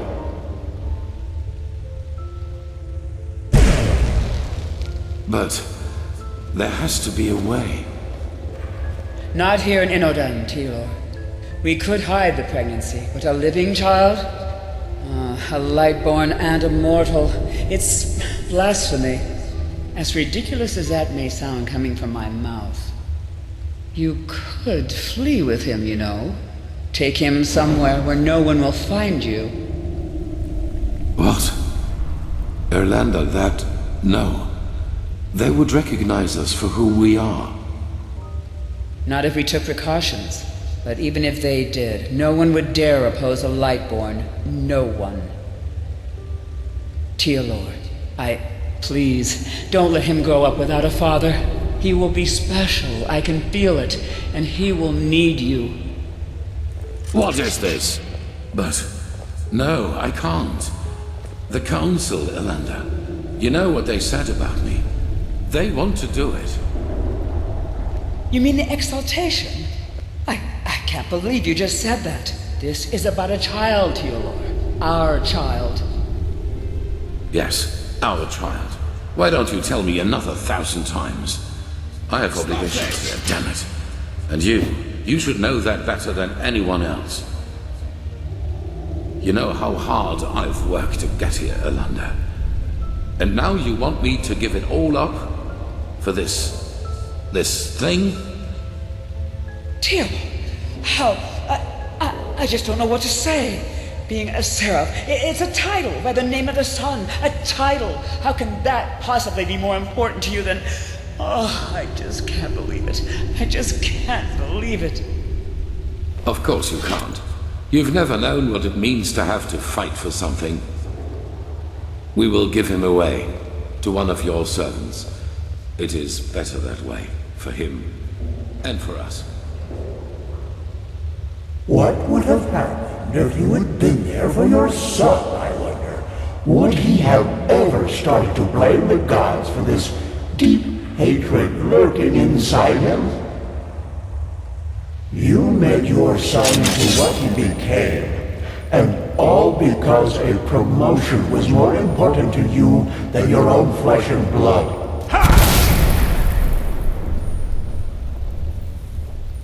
And that is why you will fail here, don't you see? Because failing is what you do. As a soldier, as a protector of the gods, and as a father. You are a butcher, a loser, not the glorious savior you want people to remember you as. Admit it already. Kirish, that's a lot of... What are your orders, Grandmaster? We will see about that. Charlotte, you prophet fight at my side. Show them what you're made of.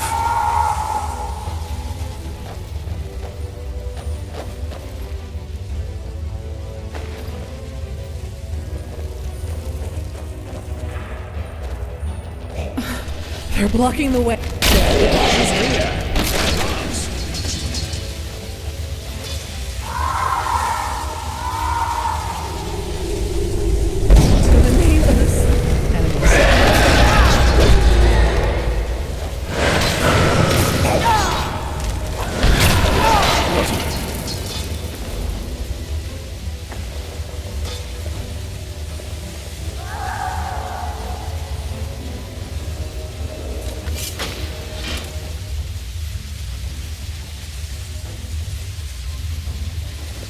That was all of them. Quickly now, to the gate.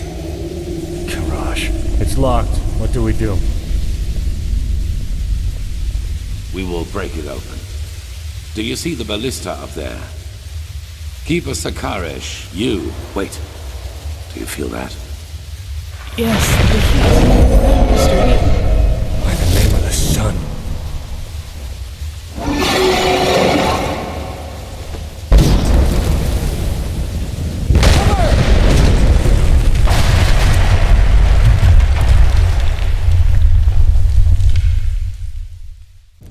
Wait, he's moving.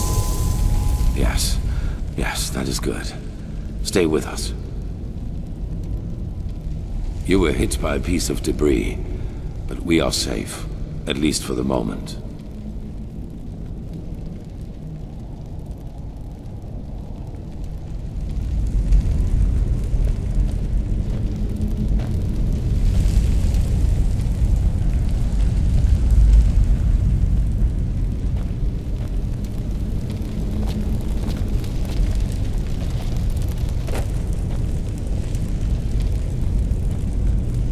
Yes. You will not be able to get inside here. The building came down on top of her. There was nothing we could do. I know how close you were. I'm sorry. Yes, and we will. But to do that, we need to find another way out of this place. So, no matter what else we do, we first have to go deeper into the temple. We finish this. That arrogant display of the High Ones was a bluff. They are afraid of us, and this puppet show out there was their last trump card. But they have failed. We're here, and we are close. All that matters now is that we summon the High One and take the Numinos from him. Then it is over. Thank the gods your injuries are only superficial. Just try to keep up.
Interesting. That must be the echo. We are so close to where the last cleansing happened that not only the Prophet sees it, but we do as well.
What a waste of time.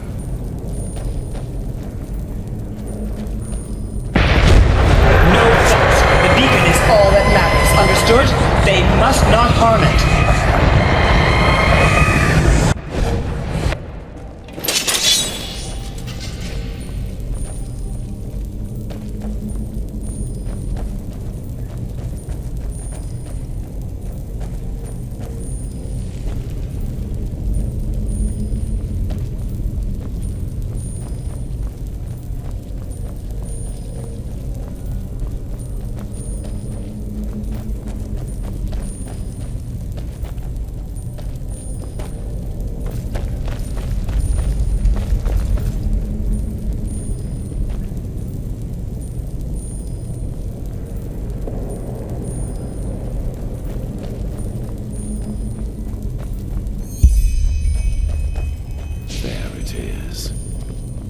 Beacon.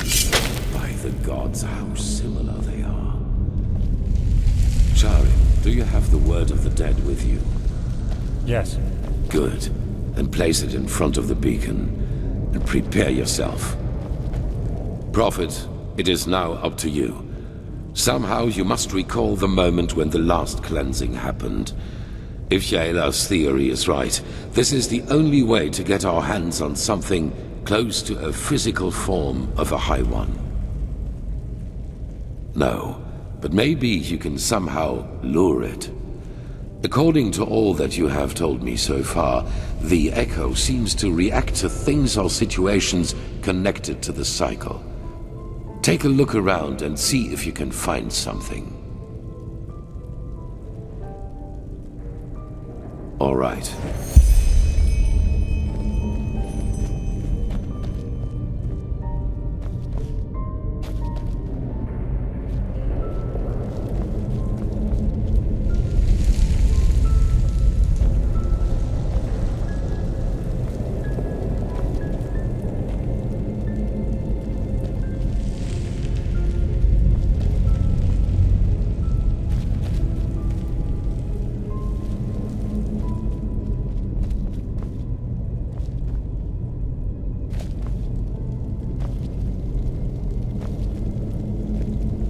The beacon was created to banish the High Ones from existence, but to do that, we need something from them.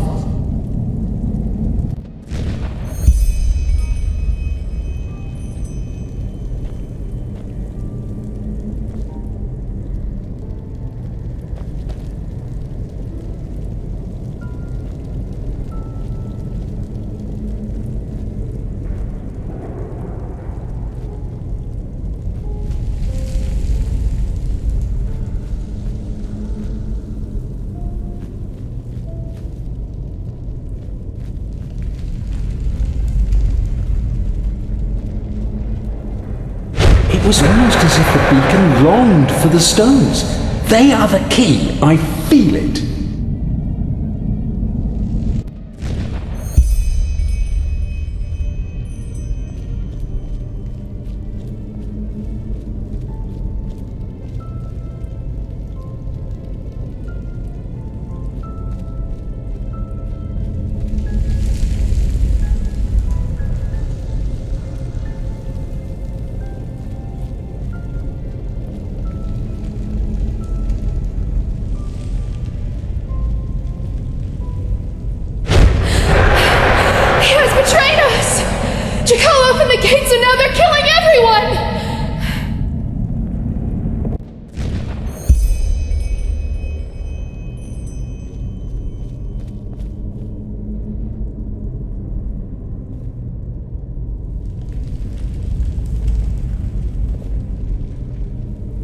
The core of this sickness is in people's heads. It is a way of thinking. But you will never understand that, High Priest. Will you?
They are similar to magic, or the power responsible for the tides. They are pure energy.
That, it must have strained you.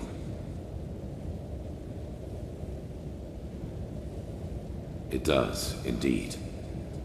We are in the consciousness of a past civilization. Do you see that up there? Yaela was right after all.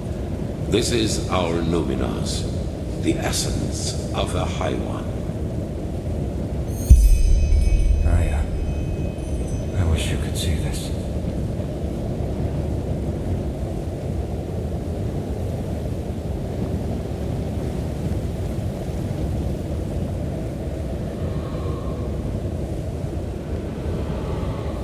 Unbelievable. I have done it. In spite of everything. We are in his thoughts. What could you do against that? Time does not exist here. At least not as we know it. We will see about that.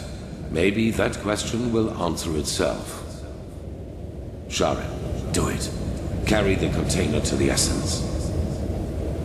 As you command, Erendil.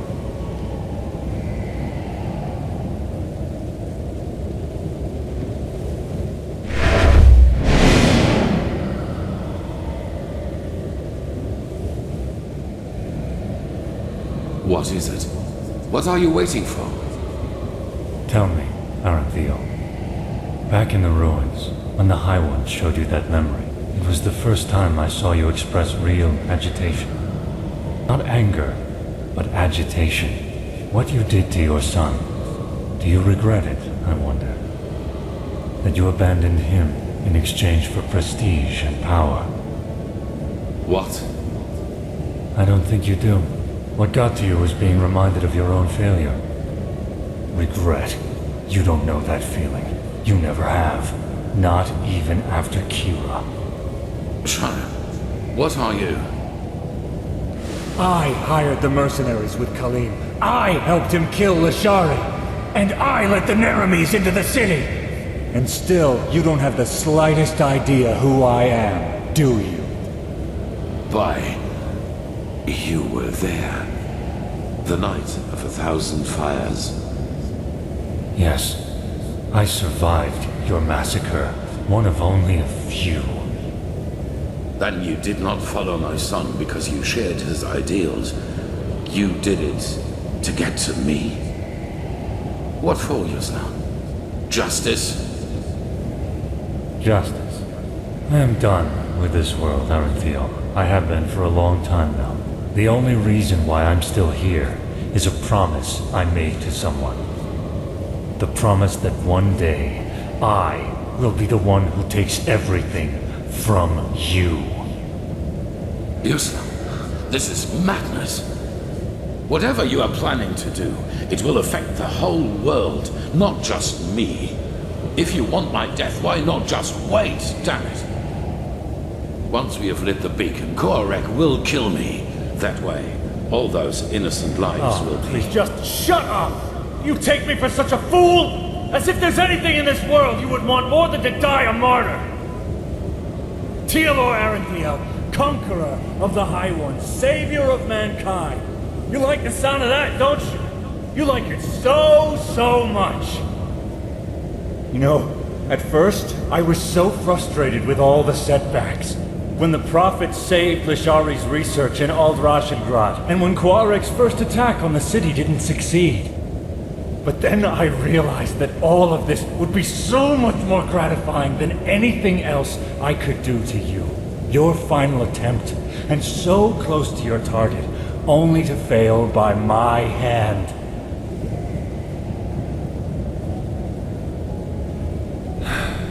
You asked me once what my daughter's name was. Do you remember?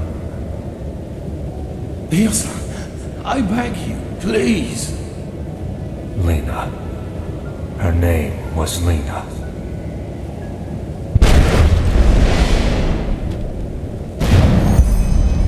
No. That's impossible.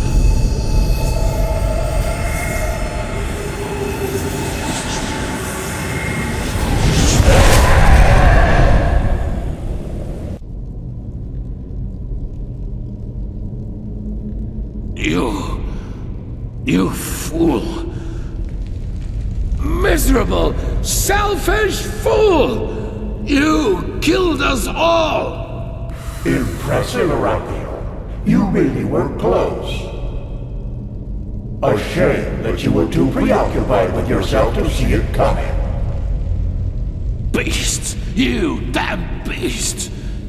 He was possessed from the start! Oh no, Arathio. I'm afraid that is only half true. We reap, but you sowed. Of course we possessed him, but you did all the heavy lifting back at Kira, when you gave the order to massacre everyone dear to him, including his wife and his poor daughter. And so, it is a happy ending after all, isn't it? Without the Numinos, you have nothing to use the beacon's power on. And the only thing it is good for now is the destruction of your own beloved city.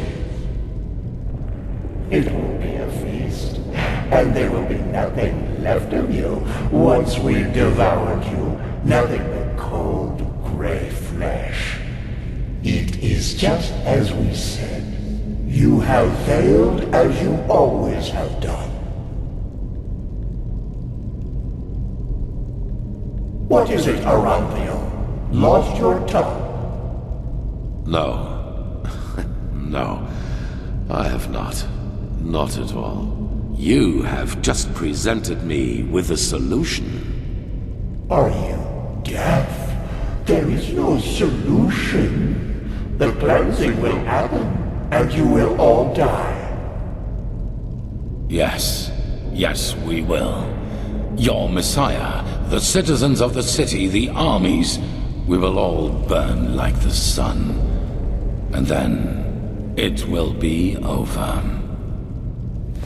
You're fantasizing, Arathio. Without...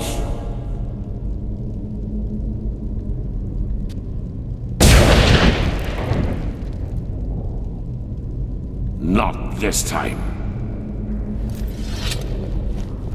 Here we must go our separate ways. Believe me, I wish it were otherwise. But in your condition, you would just be a burden. And I cannot afford any risks. I'm sorry. The High Ones are right. We cannot use the beacon to banish them anymore. But do you remember what the Archmagister said? Without the Numinos, the beacon's energy would burst out without direction. Cause a massive explosion, yes. And that is the only thing we can do for mankind now. Koarek was and is essential to the High One's plan. Whatever shape the actual cleansing takes, he wants to make sure it will happen. And we, Prophet, we may have failed in breaking the cycle for ourselves, but not for the others. The other people of this world, Araziel, Kira, Kile, they're affected by the cycle as much as Enderal. And I know that there must be people like us. People who have had the same dreams and feel what is about to happen. And if we kill Koarek and his armies, we buy these people time. Time to gather knowledge. Time to build a new beacon. And time to light it themselves.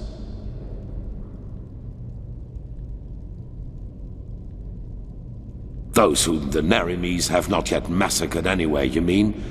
They will die, as you and I will. But they will do so for mankind's salvation. And this is something worth dying for. It is the only way, don't you see? Either we die here, rotting with the Pyreans, or we choose to give our death meaning by at least stopping this fanatic Koarek and his armies. The High Ones are a lot weaker than they pretend to be. I feel it. We were so close to destroying them. And I have faith in the others out there who will fight them. They will succeed where this scum Skyrim made us fail.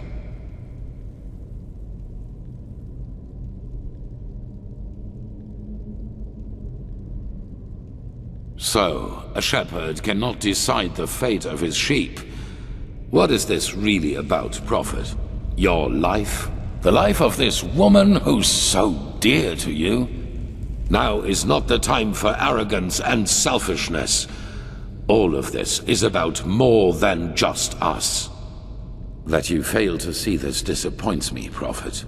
I thought better of you than that. But it does not matter anymore.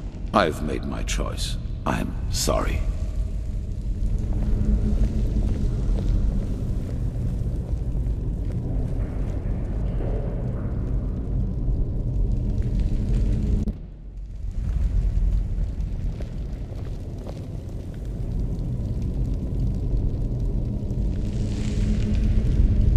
All begins with the dreams.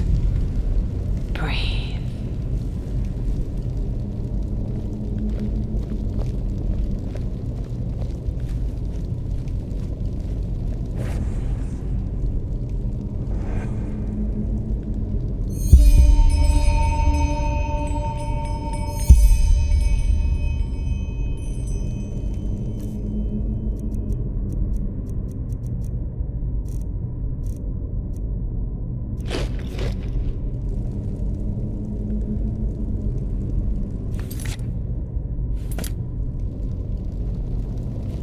Enter the mind of a High One? I hope you're joking.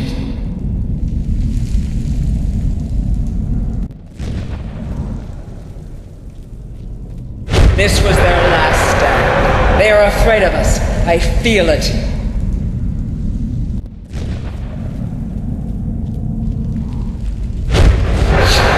You've killed us! You've killed us all! You have just shown me the solution.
Why are you here? Be gone, Phantom. Be gone and leave me to my slumber. Then this isn't a dream. You really are here. But why? The Prophet dies when the Emperor leaves him. This is the course of the game. It has always been so. Explain yourself. How did you find this place? And why do you still exist? Her? But why? She does not have a mind. She does not have feelings.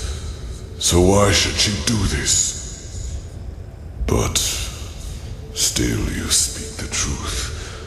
I can feel it. Then could it really be that the unlikeliest of all eventualities has become reality and brought you here? Coincidence or caprice, I do not know. The veiled woman cannot be understood.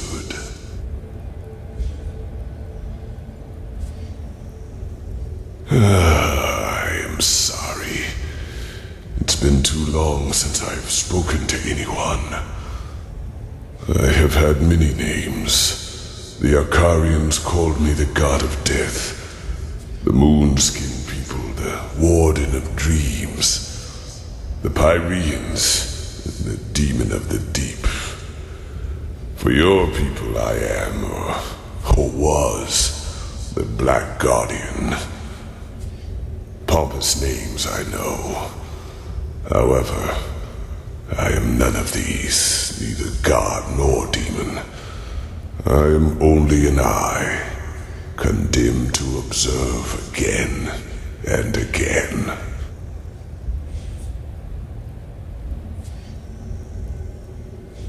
As you measure time, older than your most daring chronicles go back, by far. I have seen them all, since our people fell. Every civilization, every cleansing, every turn of the cycle. What? No. The Starlings came long after me. I was only a fool who wanted to save his own skin at any cost. I knew the cleansing would come. I had known it long before the Red Madness and the war started. But I also knew that fighting it as my people did, and as most do, was pointless. So I looked for another way to prevail. And I found it. What you see here is the result. The Goliath, as I liked to call it back then. What is it? My self-dug grave. What it was meant to be was a body of steel, an immortal machine with which I planned to merge my consciousness. Only organic life could be reaped by the High Ones, and I thought that by becoming a machine, I could fool them. By the name of the sun, how brilliant I thought myself. I wanted to become a god, laughing in the face of time. But let me spare you my self-pity. What happened, happened. No. Joining the Goliath meant immortality. All I had to do was sleep and awaken once more when the cycle started again, and new life came forth. Except that this new life would not have been defenseless. I would have been a true god to them, one capable of protecting them from the High Ones. No imaginary figure like the Creator, no false gods like the Lightborn were, to speak in your language.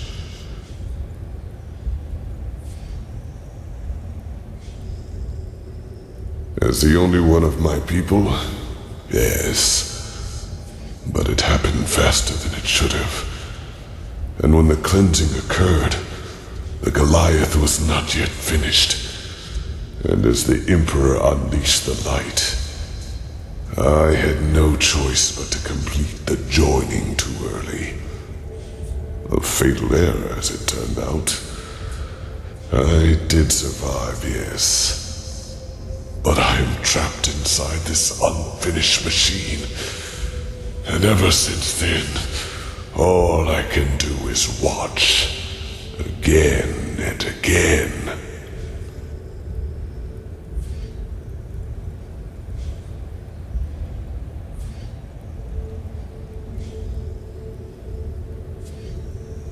Yes, but a part of the Goliath is the eye. It allows me to see what happens on the surface everywhere. Not as literal as you imagine, of course. I see schemes, feel emotions, similar to your gift, to the Echo, but they are enough to understand.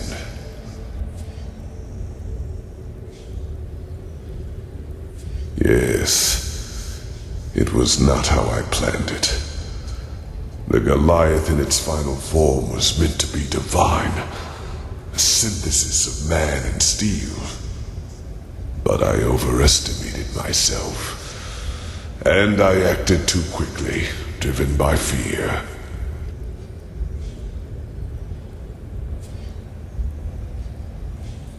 No, you do not understand. You are stumbling through the fog, even now that it is almost over. By themselves, the High Ones are not the problem. If we would just see them as they really are, they would become powerless. Yes, it is hard to put into words.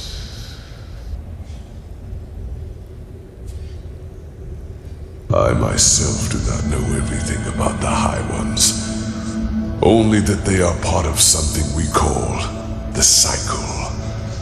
A civilization arises and blossoms, and then, always at the same stage of their development, the High Ones appear, and with them, the Red Madness. People start losing their minds, wars erupt, and chaos rules. Until 2 or 3 years later, the cleansing happens. The moment when the High Ones devour the collective consciousness, the gathered minds of this civilization, to give birth to a new one of their own. Despite all of this, nobody knows what drives them.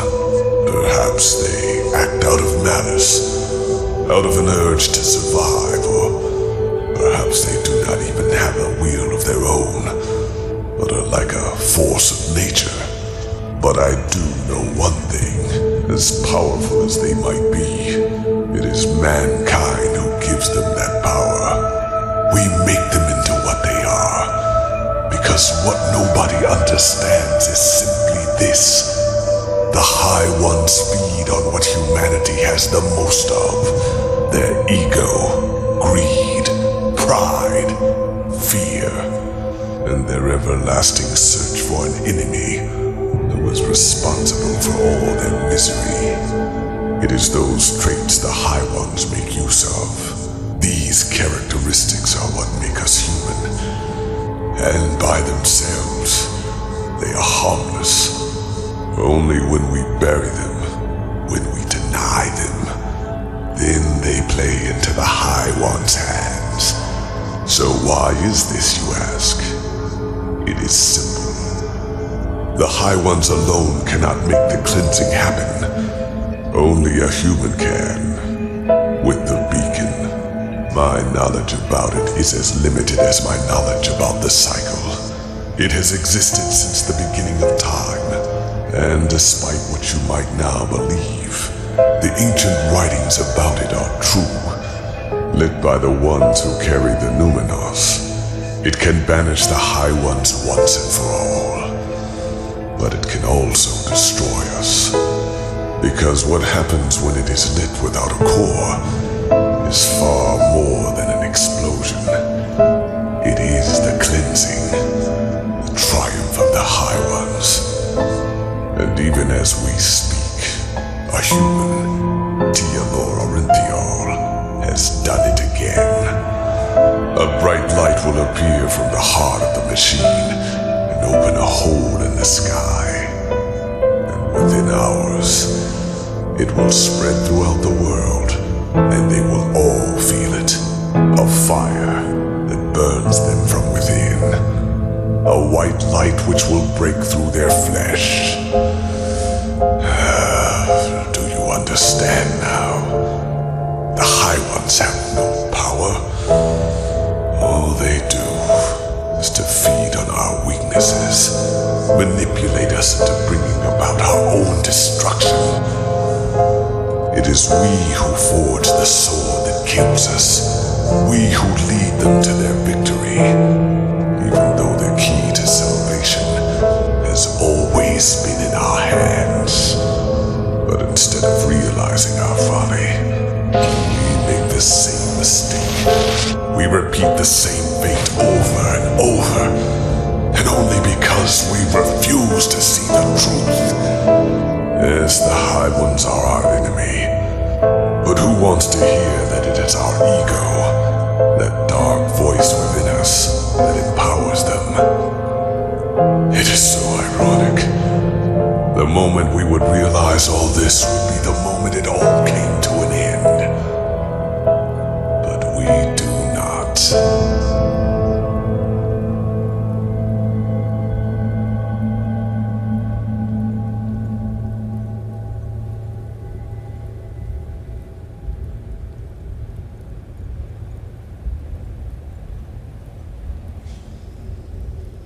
They reap, we sow. Dreams, thoughts, visions, they are everywhere, but the principle is always the same. They throw a tainted seed into a fertile ground. The rest happens by itself.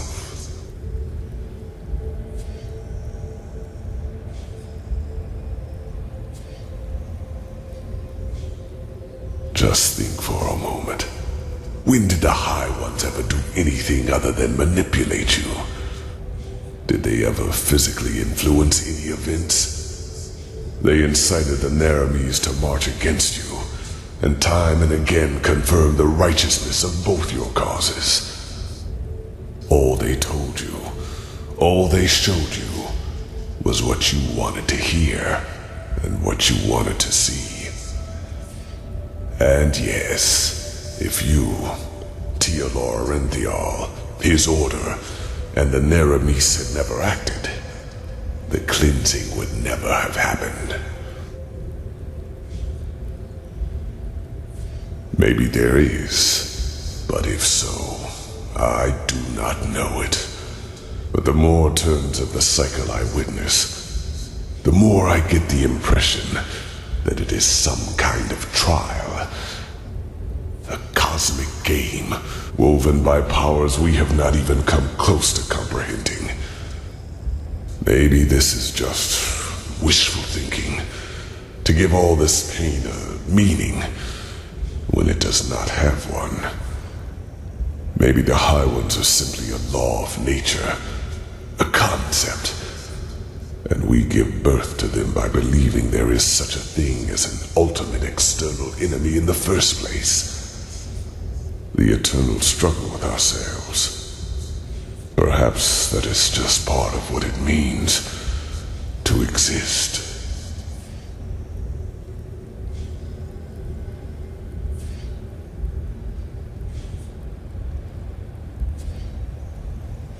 Like 1,000 others before him, the High Ones knew exactly what they had to do to get him to commit this last act of desperation. They played him with his weaknesses and fears, like a figure on a chessboard. And the saddest part is that until the very end, he will believe that he has done something good.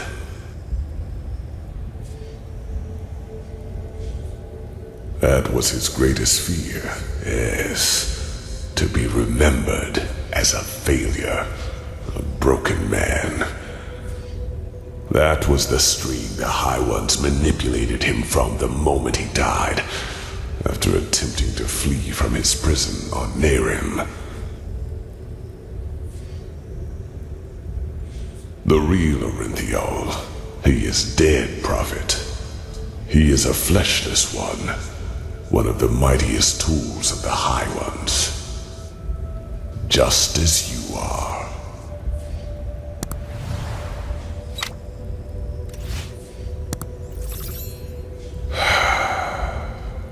I wish it were.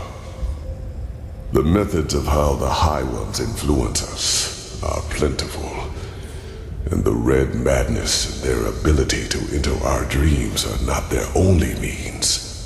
Their mightiest tool is the creation of projections, fleshless ones, or emissaries, as they are also called. If a person dies, and if this person has one last unfulfilled wish, a compulsion, then the High Ones have the power to create a projection of him, an immaterial image of the deceased, which thinks itself real and is perceived as such. What no one notices, not even the projection itself, are two things. Firstly, it is driven by this last unfulfilled desire. Secondly, it becomes an idealized version of its former self, almost tailor-made to free itself from the last compulsion, that ultimate scourge. The daughters of fishermen become warriors. Broken generals become charismatic and driven leaders who seem almost too determined to be real. You are one of these projections, as are all of the emissaries. You are a fleshless one, a spirit searching for liberation from something. I do not know your past before you came to this land, because before you became the prophet, you were insignificant. But what happened to you and your friend on that ship? You never survived it. You drowned in the Red Sea, and in that very moment, the High Ones entered your mind and made you into what you are today. And other than myself, the High Ones knew your compulsion, knew the desire that drove you. Whatever it was, it made you predictable, and it allowed them to play you, just as they played Orinthiol and Korak. Do you see it now? Every dream the High Ones sent you, every time they appeared to you, they all had but a single purpose: to feed your self-image, to push you in a certain direction. They wanted you to play the game for their purposes, and they succeeded. You read the echo of the future, as other prophets did before you. You helped Orinthiol reconstruct the beacon, and led him to the Numinos. When he saw that it would be taken away from him at the very last instant, his fear of failure led him into doing what he did. You are not to blame, Prophet. You did what countless others did before you, and you did it because you thought it was the right thing to do. Only one thing is different. In all the time I have been here, never before did a projection realize its own nature. You were meant to dissolve like the rest of mankind. Yet, here you stand, and I tell you the truth. This was never meant to happen.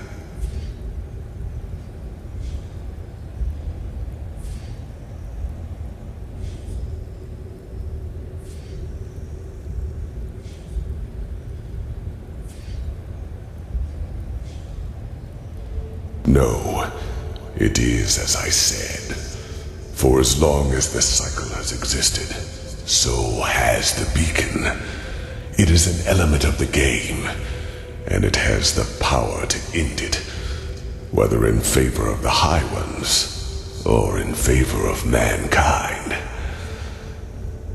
Yet for as long as I have been trapped here, the latter has never happened.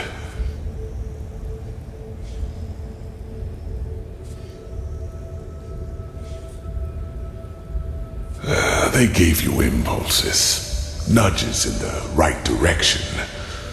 Those who know a person's past know which strings to pull.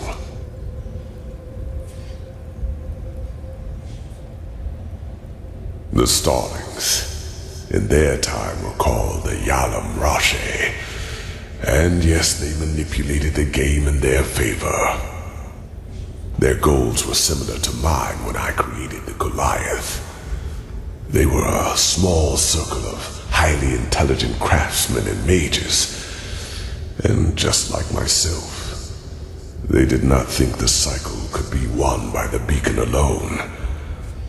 So by unknown means, they fled into the sky and created something that protected their city from the cleansing. Yes, but knowledge about their history is sparse, since the Star City was almost beyond the reach of my eye. But I know that its first centuries were glorious. The Yalam Rashe lived in harmony, and their society was the pinnacle of all that mankind could be. With time, however, their population grew. They became too numerous for their small city, and so they invented their golden rules, which were supposed to control their growth. Having children was regulated now, and those who were found guilty of a crime were punished heavily. The worst sentence was being exiled. The convicted were robbed of their memories and sent back to Earth. This is where the Starlings of your world come from, do you see? And this is why they all feel this longing to return to a far distant place in the stars. It is an ancestral memory.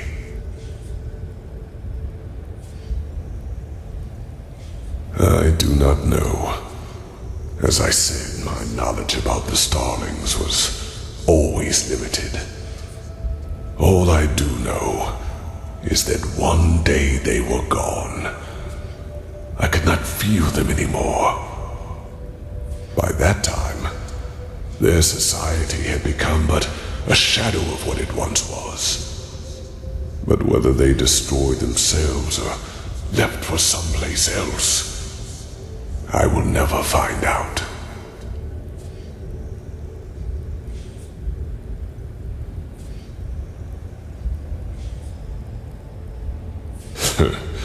Oh, believe me, I have. I've done nothing else for a very, very long time. But it is true, whether you want to believe it or not. In time, you would have noticed it. The wrinkles in your skin would not have become any deeper, nor your hair any whiter. And if the cleansing were to be stopped, you would continue to exist forever. What reason would I have to lie to you? Oh, stop it. No, it is too late for that. By the name of the sun, it is so ironic that the veiled woman did not lead you here earlier. It is over, Prophet. You are strong, but regardless of how long your power can protect you from the light of the cleansing, eventually you will dissolve too. Even if... Wait. No. Maybe you are right. Maybe there is a way. But no, it would be pointless. Forgive me, I have to think. Yes, there could be a way. What I told you is true. Here on Earth, you would not survive the cleansing. But there is one place where you could. The Star City. I know that you brought something back from your journey there. The escape pods. And I know that they can also take you back there. For I have seen the Yalam Rashe, the ancient starlings, do so. Whatever has protected the city over all these millennia, it would protect you too. Yes, you could survive it. By the face of time, you could. No, it would not. But that is irrelevant. You are fleshless, a projection. And just like me, time cannot touch you. Age cannot kill you. And thus you could succeed where I have failed. You could wait for the cleansing to be over. And then create a new humanity. Create a new humanity. It is only a matter of time until the new turn of the cycle starts. New life will come forth. First, simple life, then human. And just like the civilizations before them, they will also fall victim to the High Ones, because they will have the same weaknesses as we do. But not with your help. You could be a god to them. You could guide their ascent. You could shape a mankind free of egos and weaknesses. And by doing so, you would deprive the High Ones of their power. Just imagine, in this new world, there would be no need for a beacon, because the High Ones simply would not have any strings to pull on. Mankind will defeat them by becoming superior.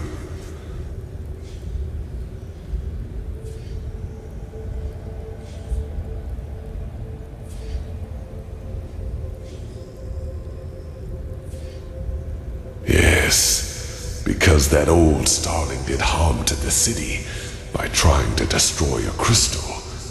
That awoke the Guardians. But they are asleep now. I can feel it. You would be safe, believe me.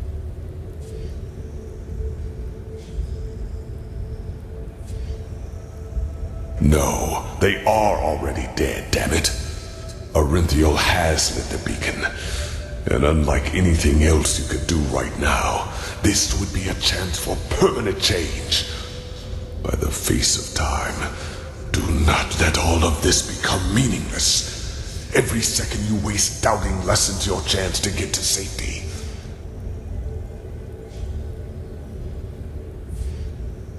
The High Ones reap, we sow. It is our weakness that make the High Ones strong, our ongoing fragility. And if not for that, the High Ones would be powerless. You could be the one to create a humanity like that. Altruism instead of greed. Self-responsibility instead of the continuous search for an enemy. Awareness instead of blindness.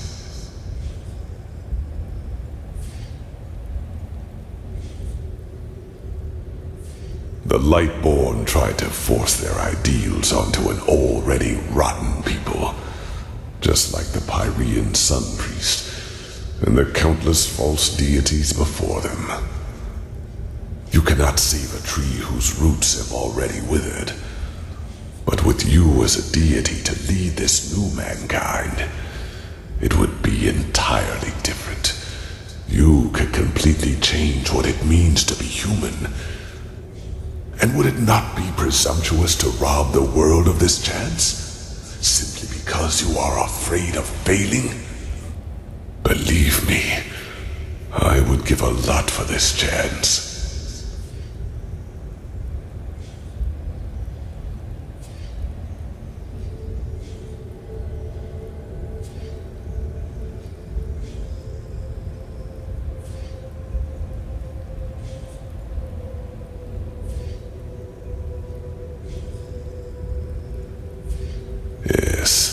Yes, I regret that I did. Please, right now, you have the chance to break a millennial-old pattern. Do not let it go to waste. I beg you.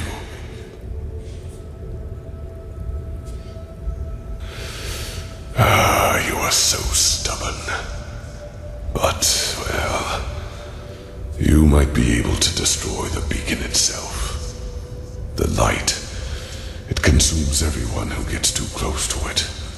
But you, as a projection, you might be able to do it. It will not stop what the beacon has already done, but it will interrupt it. However, it would mean your death. Yours and that of all life in Enderal. It is too late to save them now. And even if you succeed, it changes nothing. Yes, Korik would be dead. But do you think the High Ones would just give up? They would retreat for a few years. Decades, maybe. No more.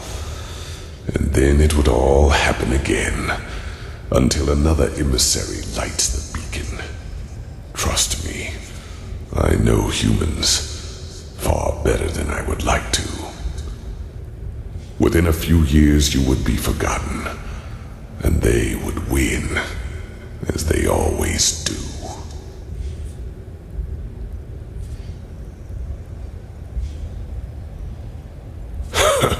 And who would that be? Even if there were someone, do you think anyone would listen?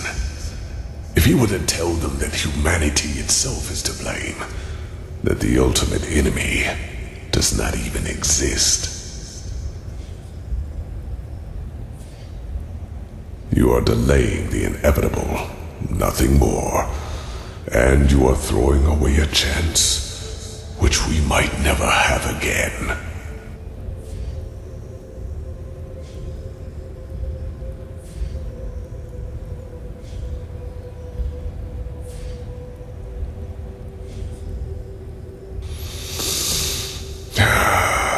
Then you will change nothing. But what can I do? I am powerless. Go. Do what you must. Deal with the consequences. There is one more thing I need to ask of you, however. One final request. I want you to shut me down. Yes, I want to finally rest. I will not spend another 1,000 years watching this tragedy unfold. You could have changed it. But you did not. There is nothing I can do now. Please, do it. The switch is in front of you. That was how I connected myself to the Goliath. It will cut the connection as well. Do it, and then go. Go and fulfill your fate.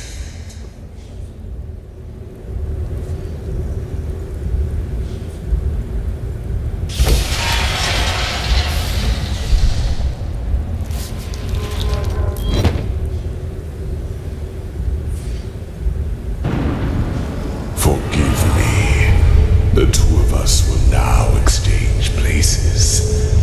I am sorry for the deception, and if there were another way, I would not do this.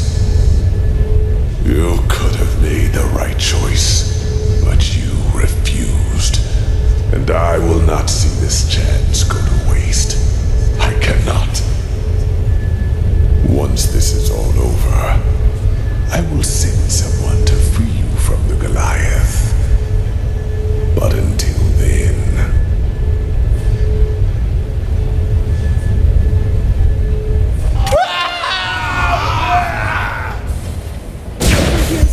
Quickly!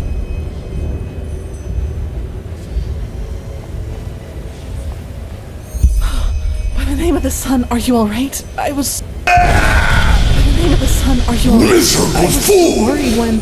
I would have kept my word. But if you want to play games, fine! I have had enough time to practice. Impressive.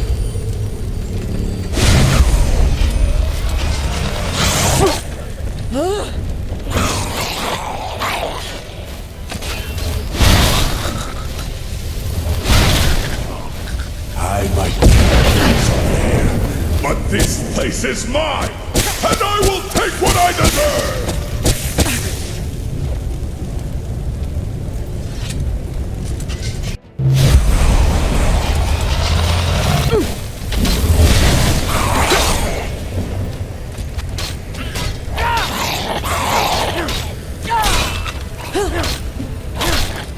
You are not fit to become a god!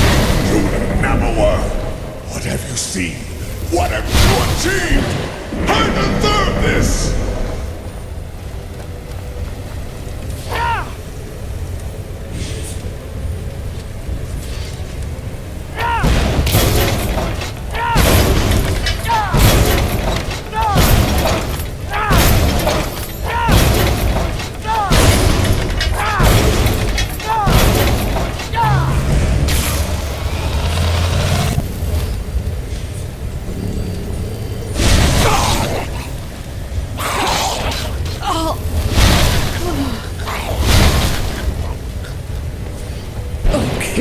Away from the machine now!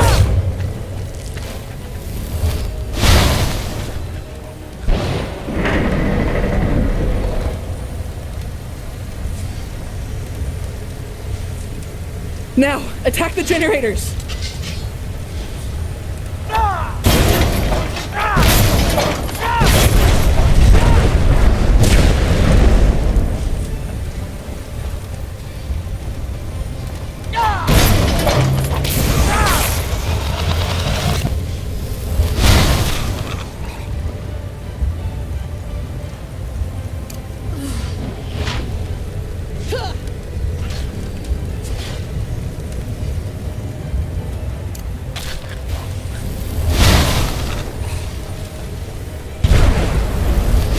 Attack the generators!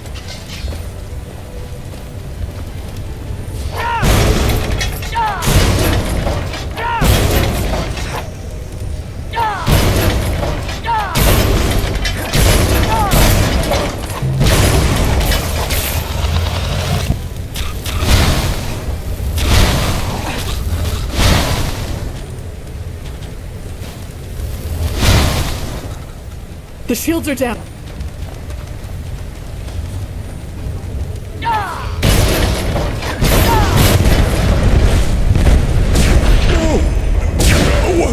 What have you done?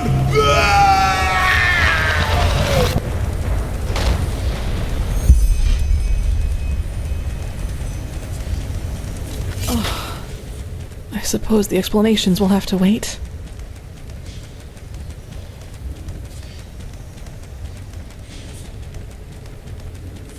I had a feeling that might be the case. Go on ahead. I will follow.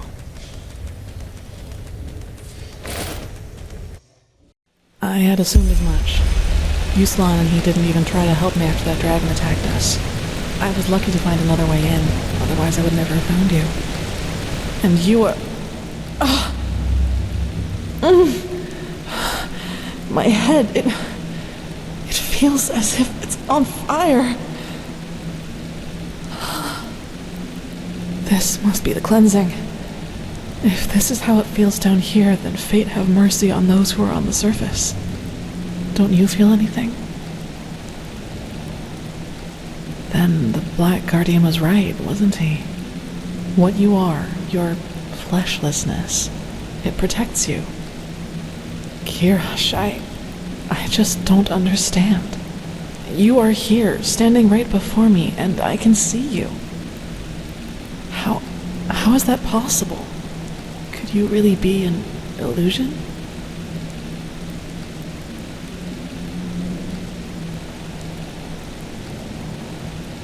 I suppose so.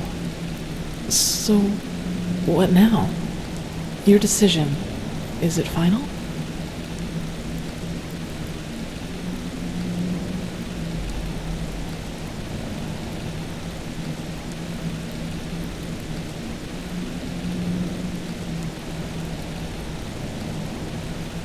I don't know, but there is a secret passage into the south quarter.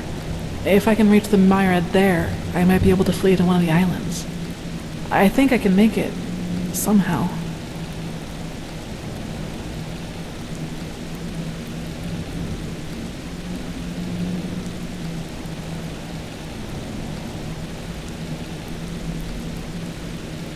I understand. Then, in a few hours' time, the two of us will be the only survivors of mankind. That sounds so unreal. You have to prepare the escape pods. I will wait for your signal. Then we must move quickly. Even down here, this burning gets worse by the minute. I can't imagine how it will be that close to the beacon. Be careful, Saira. We can't afford any mistakes.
thought you were dead.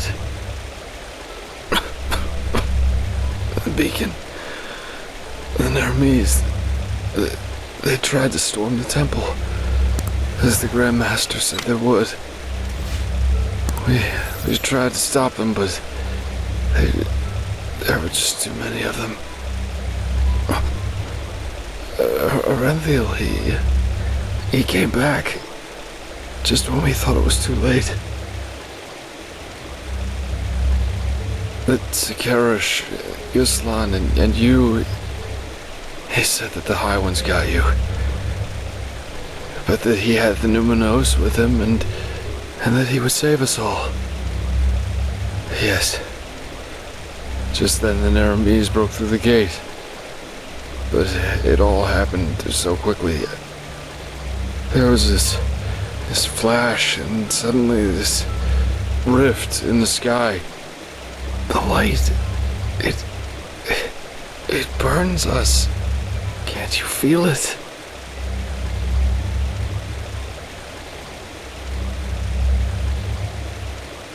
Mysterious until the very end. But you shall be forgiven. I guess it doesn't matter anyway, does it? I don't have much longer. I can feel it. Tell me, my friend, why? Was the beacon a trap from the very beginning? I thought it would save us.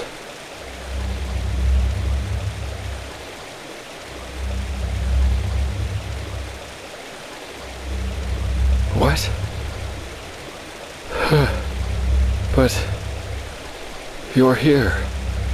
That must mean something, right? You can stop it. You have to.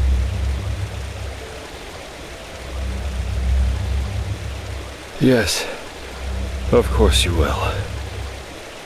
It's what you do. It's strange, isn't it? The way life sometimes goes. Here I am, Jaspar Delveric, the man who for once in his life wanted to be part of something good. Man, some great hero I am. But you know what? I don't regret it.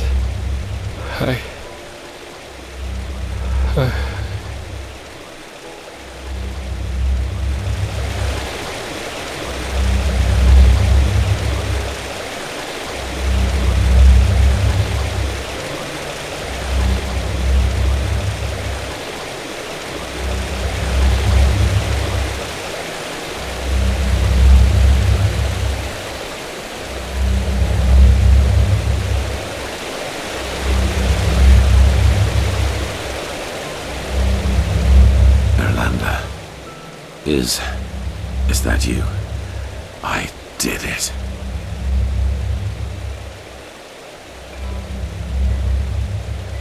I saved them.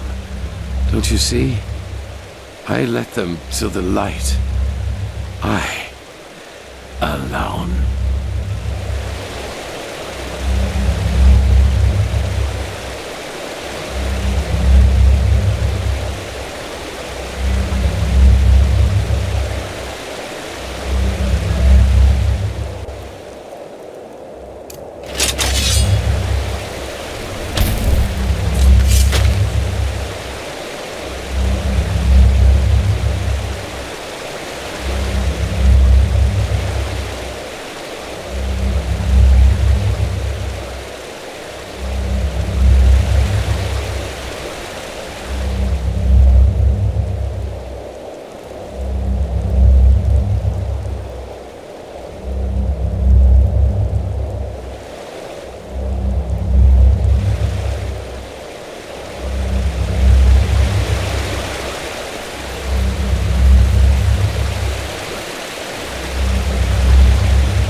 Get us out of here.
Hey.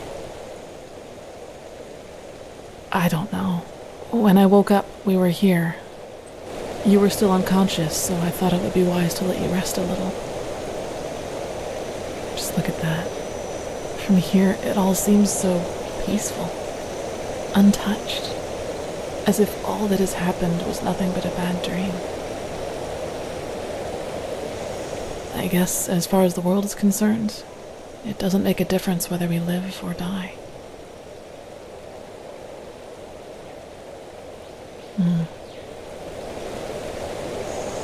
Now it's up to us.